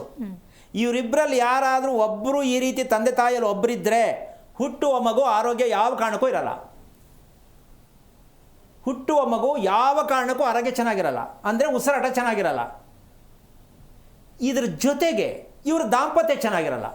ಅಯ್ಯಮ್ಮ ಹೇಳ್ತಲ್ಲ, ಅವ್ರದ್ದೇ ತಪ್ಪು ಮಾಡ್ತಾರೆ, ಅದಕ್ಕೆ ನಾನು ಕೋಪ ಬರ್ತದೆ, ಬೈತೀನಿ. ಎಲ್ಲರೂ ತಪ್ಪು ಅಂದ್ಕೊಂಡೇ ಬೈಯೋದು. ಚೆನ್ನಾಗಿದ್ರೆ ಬೈತಾರೆ ನಮ್ಮ. ಆದರೆ ಇಲ್ಲಿ ನಾವು ತಿಳ್ಕೊಬೇಕಾಗಿರೋದು, ಗಂಡ ಹೆಂಡತಿ ನೆಮ್ಮದಿಯಾಗಿ ಚೆನ್ನಾಗಿರಬೇಕು ಅನ್ನೋದಕ್ಕೂ ಉಸಿರಾಟ ಮುಖ್ಯ ಅಂತ ಜ್ಯೋತಿಷಿಗಳಿಗೆ ಗೊತ್ತಿದೆಯಾ? ಜ್ಯೋತಿಷಿಗಳಿಗೆ ಗಂಡ ಹೆಂಡತಿ ಚೆನ್ನಾಗಿರಬೇಕು, ಅನ್ಯೂನ್ಯವಾಗಿರಬೇಕು ಅಂತಕ್ಕಂಥ ಸತ್ಯ ಗೊತ್ತಾಗಿದ್ರೆ ಅವರ ಉಸಿರಾಟದ ಬಗ್ಗೆ ಅರಿವಿರಬೇಕು. ಅವರ ಉಸಿರಾಟದೇ ಅವ್ರಿಗೆ ಗೊತ್ತಿಲ್ಲ, ಇನ್ನು ಬೇರೆಯವ್ರ ಉಸಿರಾಟ ಹೆಂಗೆ ಗೊತ್ತಾಗತ್ತೆ? ಹೇಳೋರಿಗೆ ಉಸಿರಾಟದ ಬಗ್ಗೆ ಗೊತ್ತಿಲ್ಲ ಅಂತ ನಾನು 100% ಹೇಳ್ತೀನಿ. ಯಾರು ಮದುವೆ ಮಾಡಿಸ್ತಾರೋ ಆ ಪುರೋಹಿತರು ದಯವಿಟ್ಟು ಬಂದು ಚಾಲೆಂಜ್ ಮಾಡಿ, ಉಸಿರಾಟದ ಕ್ರಮ ಹೇಗೆ ಅಂತ ಹೇಳಿ ನೋಡೋಣ. ಹೇಳಬೇಕಲ್ಲ? ಅದು ಹೇಳಿಲ್ಲ ಅಂದರೆ ವೇಸ್ಟು. ನೀವು ದುಡ್ಡು ಮಾಡ್ತಾರೋ ದಂಧೆ ಮಾಡಿ ದುಡ್ಡು ಸಂಪಾದನೆ ಮಾಡಬೇಕು. ಎಲ್ಲರೂ ದುಡ್ಡು ತಗೋತಾರೆ, ಫ್ರೀಯಾಗಿ ಯಾರು ಮಾಡಲ್ಲ, ನಾನು ಸೇರಿ ಹೇಳ್ತೀನಿ. ಆದರೆ ಆ ತಾಕತ್ತು ನಿಮ್ಮಲ್ಲಿ ಇದೆಯಾ? ಆ ಸತ್ಯ ಹೇಳೋಕೆ ಆಗ್ತಿದೆಯಾ? ಅದು ಕಂಡುಹಿಡಿಯೋಕ್ಕಾಗಿದೆಯಾ? ಅಂದಮೇಲೆ ಮುಟ್ಟೋ ಸರಿನಾ ಯೋಚನೆ ಮಾಡಿ. ನ್ಯಾಯಬದ್ಧವಾಗಿರ್ತಕ್ಕಂಥದ್ದು ಪ್ರತಿಯೊಂದು ವಿಚಾರ ಬಂದಾಗ ನಾವು ಚಂದ, ಇನ್ನೊಬ್ಬರು ಚಂದ. ನಮಗೆ ನ್ಯಾಯಬದ್ಧವಾದ ವಿಷಯ ಗೊತ್ತಿಲ್ಲ ಅಂದರೆ ನಾವು ಚಂದ ಇಲ್ಲ, ಇನ್ನೊಬ್ಬರು ಚಂದ ಇಲ್ಲ. ಈ ಚಂದ ಇಲ್ಲ ಅನ್ನೋ ಜೀವನ ಯಾರಿಗೂ ಬೇಕಾಗಿಲ್ಲ. ಭಗವಂತ ಇಲ್ಲಿ ಕಳಿಸಿರ್ತಕ್ಕಂಥದ್ದು ಮ್ಯಾಜಿಕ್ ಮಾಡಿ ಬದುಕುವಂತ ಅಲ್ಲ. ನಿನ್ನನ್ನು ನೀನು ತಿಳಿದು ಬದುಕುವಂತ ಭಗವಂತ ಈ ಭೂಮಿಗೆ ಕಳಿಸಿದ್ದಾರೆ. ನಾವು ದೇವರಿಗೆ ಮೋಸ ಮಾಡಿ ಬದುಕಕ್ಕೆ ಹೋಗ್ತಾ ಇದ್ದೀವಿ, ನಮ್ಮದೇ ರೀತಿಯಲ್ಲಿ ಬದುಕಕ್ಕೆ ಹೋಗ್ತಾ ಇದ್ದೀವಿ. ಅದಕ್ಕೋಸ್ಕರವಾಗಿ ಭಗವಂತ ನಿಮ್ಮ ಕೈಗೆ ಯಾವ ಕಾರಣಕ್ಕೂ ಸಿಗಲಿಕ್ಕಿಲ್ಲ, ಎಲ್ಲವನ್ನು ನಿಮ್ಮ ಕೈಗೆ ಕೊಟ್ಬಿಟ್ಟಿದ್ದಾರೆ. ಅದಕ್ಕೋಸ್ಕರವಾಗಿ ಈ ರೀತಿಯಾಗಿರ್ತಕ್ಕಂತಹ ಮದುವೆ ಆಗ್ತಕ್ಕಂಥವರು ದಯವಿಟ್ಟು ಯಾರು ಬೇಜಾರು ಮಾಡ್ಕೋಬೇಡಿ, ಆಗುವಂಥವ್ರು. ಹಂಗಂತ ಡೌಟು, ಇವಾಗ ನಾನೊಂದು ಸಲ ಚೆಕ್ ಮಾಡಬೇಕು ಅಂತ ಹೆಣ್ಣು ಗೊರಕೆ ಹೊಡಿತಾನೆ ನೋಡು ಸಿಗೋ ಗಂಡ ಅಂತಂದ್ರೆ ಆಗುತ್ತಾ? ಇದು ಹೋಗಿ ಚೆಕ್ ಮಾಡಬೇಕಾಗಿಲ್ಲ, ಮನೇಲಿ ಕುಂಡ್ಲಿ ಕೊಡ್ರಿ, ಹೇಳ್ಬಿಡ್ತೀನಿ 2 ನಿಮಿಷದಲ್ಲಿ. 2 ನಿಮಿಷ ಸಾಕು. ಹೆಣ್ಣಿನ ಕುಂಡಲಿ ಗಂಡಿನ ಕುಂಡಲಿಯನ್ನು ನೋಡಿದರೆ ಗೊರಕೆ ಹೊಡೆಯೋರ, ಬಾಯಿ ಬಿಟ್ಕೊಂಡು ಮಲ್ಕೊಳ್ಳೋರ, ತಲೆಯೆಲ್ಲೋ ಇರುತ್ತಾ, ಕಾಲೆಲ್ಲೋ ಇರುತ್ತಾ, ಅಲ್ಲೇ ಗೊತ್ತಾಗುತ್ತೆ ರೀ. ಆಮೇಲೆ ಕೆಲವರು ಇದ್ದಾರೆ, ಕಣ್ಣು ನೋಡಿ ಶಾಸ್ತ್ರ ಹೇಳ್ತೀನಿ, ಗಂಟ್ಲು ನೋಡಿ ಶಾಸ್ತ್ರ ಹೇಳ್ತೀನಿ, ಅದೆಲ್ಲ ಅಲ್ಲ. ಇದು ಈ ವಿಚಾರ ಅಲ್ಲ, ಅದು ಅವ್ರು ಬೇರೆ. ಆರೋಗ್ಯಕ್ಕನುಸಾರವಾಗಿರ್ತಕ್ಕಂಥ ಉಸಿರಾಟ ಆ ಮಗುವಿನಲ್ಲಿ ಹುಟ್ಟಿದ ದಿನದಿಂದ ಹಿಡಿದು ವ್ಯಕ್ತಿ ಸಾಯೋವರೆಗೂ ಕೂಡ ಉಸಿರಾಟದ ಕ್ಲಾರಿಟಿಯನ್ನು ಕಂಡುಹಿಡಿಯುವುದೇ ಜನ್ಮಕುಂಡಲಿಯ ರಹಸ್ಯ. ಈ ಜನ್ಮಕುಂಡಲಿಯಲ್ಲಿ ಉಸಿರಾಟ ಕಂಡುಹಿಡಿಬೇಕು ಅಂತ ಪ್ರಪಂಚದ ಇತಿಹಾಸದಲ್ಲಿ ಯಾರಾದರೂ ಹೇಳಿಬಿಟ್ರೆ ಅವರಿಗೆ ನಿಜಕ್ಕೂ ಸನ್ಮಾನ ಮಾಡೋಕ್ಕೆ ನಾನು ರೆಡಿ. ಪ್ರತಿಯೊಂದು ಮಗು ಹೆಣ್ಣಾಗಲಿ ಗಂಡಾಗಲಿ ಉಸಿರಾಟದ ಕ್ರಮವನ್ನು ವೃದ್ಧಿ ಮಾಡ್ತಕ್ಕಂಥ ವಿದ್ಯೆನೇ ಜನ್ಮಕುಂಡಲಿ. ಮಗುವಿನಲ್ಲಿ ಇರ್ತಕ್ಕಂತಹ ಉಸಿರಾಟ ಸಾಲುವುದಿಲ್ಲ. ತಂದೆ ತಾಯಿಯಲ್ಲಿ ಬಂದಿರತಕ್ಕಂತಹ ಉಸಿರಾಟ ಸಾಕಾಗಿರುವುದಿಲ್ಲ. ಇದರ ಮೂರೂ ಜನದ ಮೂಲ ಉಸಿರಾಟದೇ ಇರ್ತಕ್ಕಂಥ ಒಂದು ಕೊರತೆ. ಈಗ ಉಸಿರಾಟ ಅಂತಕ್ಕಂಥದ್ದು ಸರಿಯಾಗಿರಬೇಕು, ಸರಿಯಾಗಿಲ್ಲ ಅಂತಕ್ಕಂಥದ್ದೇ ಗೊತ್ತಿಲ್ಲದ ಕಾರಣ ನಾವು ಮದುವೆ ಮಾಡ್ಕೊಂಡು ಗಂಡ ಹೆಂಡ್ತಿನೂ ಚೆನ್ನಾಗಿಲ್ಲ, ಅವ್ರಿಗುಟ್ಟೋ ಮಗುನೂ ಚೆನ್ನಾಗಿಲ್ಲ. ಅದಕ್ಕೆ ಎಷ್ಟೋ ಜನ ಹೇಳ್ತಾರೆ, ಹಂಗಾರೆ ಇವರೆಲ್ಲ ಕರೆಕ್ಟಾಗಿ ಎಲ್ಲ ತಿಳ್ಕೊಂಡು ಗುರ್ತು ಮಾಡ್ಕೊಂಬಿಟ್ಟವ್ರ ಅಂತ ಎಷ್ಟೋ ಜನಕ್ಕೆ ನನ್ನ ಬಗ್ಗೆ ಕುತೂಹಲ ಬರ್ಬೋದು. ಏನಮ್ಮ? ಅದಕ್ಕೆ ಭಗವಂತ ಇಲ್ಲಿವರೆಗೂ ಮೆಡಿಕಲ್ ಮಾತ್ರೆ ತಿನ್ನುವಂಥ ಅಭ್ಯಾಸ ಭಗವಂತನ ಇಲ್ಲಿವರೆಗೂ ಕೊಟ್ಟಿಲ್ಲ. ಒಂದು ಮಾತ್ರೆ ಜೀವನದಲ್ಲಿ ತಿಂದಿದ್ದೀನಿ. ಇದನ್ನು ನನ್ನ ವೈಯಕ್ತಿಕವಾಗಿ ಯಾಕೆ ಹೇಳ್ತೀನಿ ಅಂದರೆ ಕೆಲವು ಡೌಟ್ ಇದೆ, ಇದು ಸತ್ಯ. ಒಂದು ಮಾತ್ರೆ ಅಥವಾ ಯಾವುದೋ ಒಂದು ವಿಕ್ಸ್ ಡಬ್ಬಿ ತೊಗೊಂಡು ಹಣೆ ಮುಚ್ಕೊಳ್ಳೋದು, ಒಂದು ಮಾತ್ರೆ ಒಂಚೂರು ನುಂಗೋದು ಏನಾದ್ರು ಇದೆ ಅಂದರೆ ಯಾವ ಕಾರಣಕ್ಕೂ ನಮ್ಮ ಹತ್ರ ಸುಳಿಯುವಂಗಿಲ್ಲ. ಸುಳಿಬಾರ್ದು, ಯಾರ ಹತ್ರನೂ ಸುಳಿಬಾರ್ದು. ಇದು ನಮ್ಮ ಕೈಯಲ್ಲೇ ಇರುವಂಥದ್ದು, ಭಗವಂತ ಕೊಟ್ಟಿರತಕ್ಕಂಥದ್ದಲ್ಲ, ನಮ್ಮ ಕೈಯಲ್ಲೇ ಇರುವಂಥದ್ದು. ಇದು ಯಾವುದಕ್ಕೆ? ಬದುಕುವುದಕ್ಕೆ, ನೆಮ್ಮದಿಯಾಗಿ ಬದುಕೋದಕ್ಕೆ. ಎಲ್ಲವೂ ನಾನು ಎಲ್ಲದಕ್ಕೂ ಪರ್ಫೆಕ್ಟ್ ಮಾಡ್ಕೊಂಡಿದ್ದೀನಿ ಅಂತ ನಾನು ಹೇಳೋಕ್ಕಾಗಲ್ಲ. ಕೊರತೆ ಇದ್ದೇ ಇರುತ್ತೆ. ಏನಮ್ಮ? ಬೇಕಾದಷ್ಟು ಕೊರತೆ ಇರುತ್ತೆ. ಅದಲ್ಲ, ನೆಮ್ಮದಿಯಾಗಿದ್ದೀವಾ, ಚೆನ್ನಾಗಿ ನಿದ್ದೆ ಬರ್ತಾ ಇದೆಯಾ, ಟೈಮ್ ಸರಿ ಊಟ ಮಾಡೋಕ್ಕಾಗ್ತಾ ಇದೆಯಾ, ಊಟ ಕರಗ್ತಾ ಇದೆಯಾ, ಕೊರತೆ ಇರಬಾರ್ದು. ಇದಕ್ಕೆ ಮನುಷ್ಯತ್ವ ಅಂತಕ್ಕಂತಹ ಒಂದು ರೀತಿಯಲ್ಲಿದ್ದಾಗ ನಮಗೆ ಎಲ್ಲವೂ ಕೂಡ ಭಗವಂತ ಸಮೃದ್ಧಿಯಾಗಿ ಕೊಟ್ಟಿರ್ತಾನೆ ಅಂತ ಮನಸ್ಥಿತಿ ನಮಗೆ ಅರ್ಥ ಆಗತ್ತೆ. ಅದಕ್ಕೋಸ್ಕರವಾಗಿ ಉಸಿರಾಟ ಅಂತಕ್ಕಂತಹ ಒಂದು ಲೆಕ್ಕಾಚಾರಕ್ಕೆ ನಾವು ತುಂಬ ದೂರ ಇದ್ದೀವಿ ಅನ್ನೋದು ಪ್ರತಿಯೊಬ್ಬರೂ ಅರ್ಥ ಮಾಡ್ಕೋಬೇಕು. ಮಕ್ಕಳ ಭವಿಷ್ಯ, ಅದರಲ್ಲೂ ಈಗ ಮಾರ್ಚ್ ಏಪ್ರಿಲು ಇನ್ನು ಎಕ್ಸಾಮ್ ಶುರುವಮ್ಮ, ಇನ್ನು ಮಕ್ಕಳಿಗೆ ಬರದೇ ಇರೋ ರೋಗ ಎಲ್ಲ ಬರ್ಸ್ಬಿಡ್ತಾರೆ ಅಪ್ಪ ಅಮ್ಮಂದಿರು. ಹೌದಾ? ಈ ಎಕ್ಸಾಮ್ ಯಾಕಾರು ಬರುತ್ತೋ ಅಂತ ಮಕ್ಕಳು ಯೋಚನೆ ಮಾಡಿ ನರಕದಲ್ಲಿ ಮಲ್ಕೊಳ್ಳುವಂಥ ಮಟ್ಟಕ್ಕೆ ಹೋಗಬಾರ್ದು. ದಯವಿಟ್ಟು ಮಕ್ಕಳಿಗೆ ಫ್ರೀ ಆಗಿಬಿಡಿ, ಏನು ಬರುತ್ತೋ ಬರೆದ್ಬಿಟ್ಟು ಬನ್ನಿ ಅಂತ ನೀವು ನಿದ್ದೆ ಮಾಡಿ, ಮಕ್ಕಳಿಗೂ ನಿದ್ದೆ ಕೊಡಿ, ಚೆನ್ನಾಗಿ ಎಕ್ಸಾಮ್ ಮಾಡುತ್ತೆ ಮಗು. ದಯವಿಟ್ಟು ತೊಂದರೆ ಕೊಡಬೇಡಿ, ಮಕ್ಕಳಿಗೆ ಹಿಂಸೆ ಕೊಡಬೇಡಿ, ನರಕ ಕೊಡಬೇಡಿ. ಓದೋದ್ರಿಂದ ಮಗು ಸರಿ ಹೋಗಲ್ಲ, ನೀವು ನಡ್ಕೊಳ್ಳೋದ್ರಿಂದ ಮಗು ಚೆನ್ನಾಗಾಗತ್ತೆ. ವಿದ್ಯೆಯನ್ನು ಉಪ್ಪಿನಕಾಯಿ ಥರ ಬಳಸಿ ಮಕ್ಕಳ ಆಸ್ತಿಯನ್ನಾಗಿ ಮಾಡಬೇಡಿ ಅಂತ ಹೇಳ್ತಾ ಕಾರ್ಯಕ್ರಮನ ಮುಗಿಸ್ತಾ ಇದ್ದೀನಿ. ಜೈ ಶ್ರೀರಾಮ್. ಸರಿ ಗುರುಜಿ, ಸಾಕಷ್ಟು ವಿಚಾರವನ್ನು ನಮ್ಮ ವೀಕ್ಷಕರಿಗಾಗಿ ತಿಳಿಸ್ಕೊಟ್ಟಿದ್ದೀರಾ. ಧನ್ಯವಾದಗಳು ಗುರುಜಿ, ಕಾರ್ಯಕ್ರಮಕ್ಕೆ ಆಗಮಿಸಿದ್ದಕ್ಕಾಗಿ. ನೋಡಿದಿರುವ ವೀಕ್ಷಕರೇ, ಜ್ಞಾನ ಮತ್ತು ಅಜ್ಞಾನ ಅನ್ನೋದು ನಮ್ಮ ಉಸಿರಾಟದಲ್ಲಿ ಇರುತ್ತೆ. ನಿಮ್ಮ ಮಗು ಆರೋಗ್ಯವಾಗಿ ಇರಬೇಕು, ಜ್ಞಾನದ ಕಡೆಗೆ ಸಾಗಬೇಕು, ಆರೋಗ್ಯವಾಗಿ ಇರಲೇಬೇಕು ಅಂತ ಹೇಳಿದ್ರೆ ತಾಯಿಯ ಪಾತ್ರ ಅನ್ನೋದು ಮಹತ್ವವಾದದ್ದು ಅಂತ ಹೇಳಿ ಗುರುಜಿ ಬಹಳ ಅರ್ಥಗರ್ಭಿತವಾಗಿ ತಿಳಿಸ್ಕೊಟ್ಟಿದ್ದಾರೆ. ಇದಾಗುತ್ತೆ ಈ ಹೊತ್ತಿನ ವಿಶೇಷ. ನೋಡ್ತಾ ಇರಿ ಜಿ ಕನ್ನಡ ನ್ಯೂಸ್, ಸತ್ಯವೇ ಸುದ್ದಿಯ ಜೀವ. ಹೆಚ್ಚಿನ ಮಾಹಿತಿಗಾಗಿ ಸಂಪರ್ಕಿಸಿ ಶ್ರೀಮಾನ್ ಶ್ರೀ ಪುರುಷೋತ್ತಮ್ ದೇಶಿ ಗುರೂಜಿ, ಶ್ರೀ ಧರ್ಮ ಮಾರ್ಗ ಕಚೇರಿ, ನಂಬರ್ 532, ಮಲಥಳ್ಳಿ ಮುಖ್ಯ ರಸ್ತೆ, ಬೆಂಗಳೂರು 560056. ಸಂಪರ್ಕಿಸಿ 9148639933, 8618915231, 9513393251, 91082588834.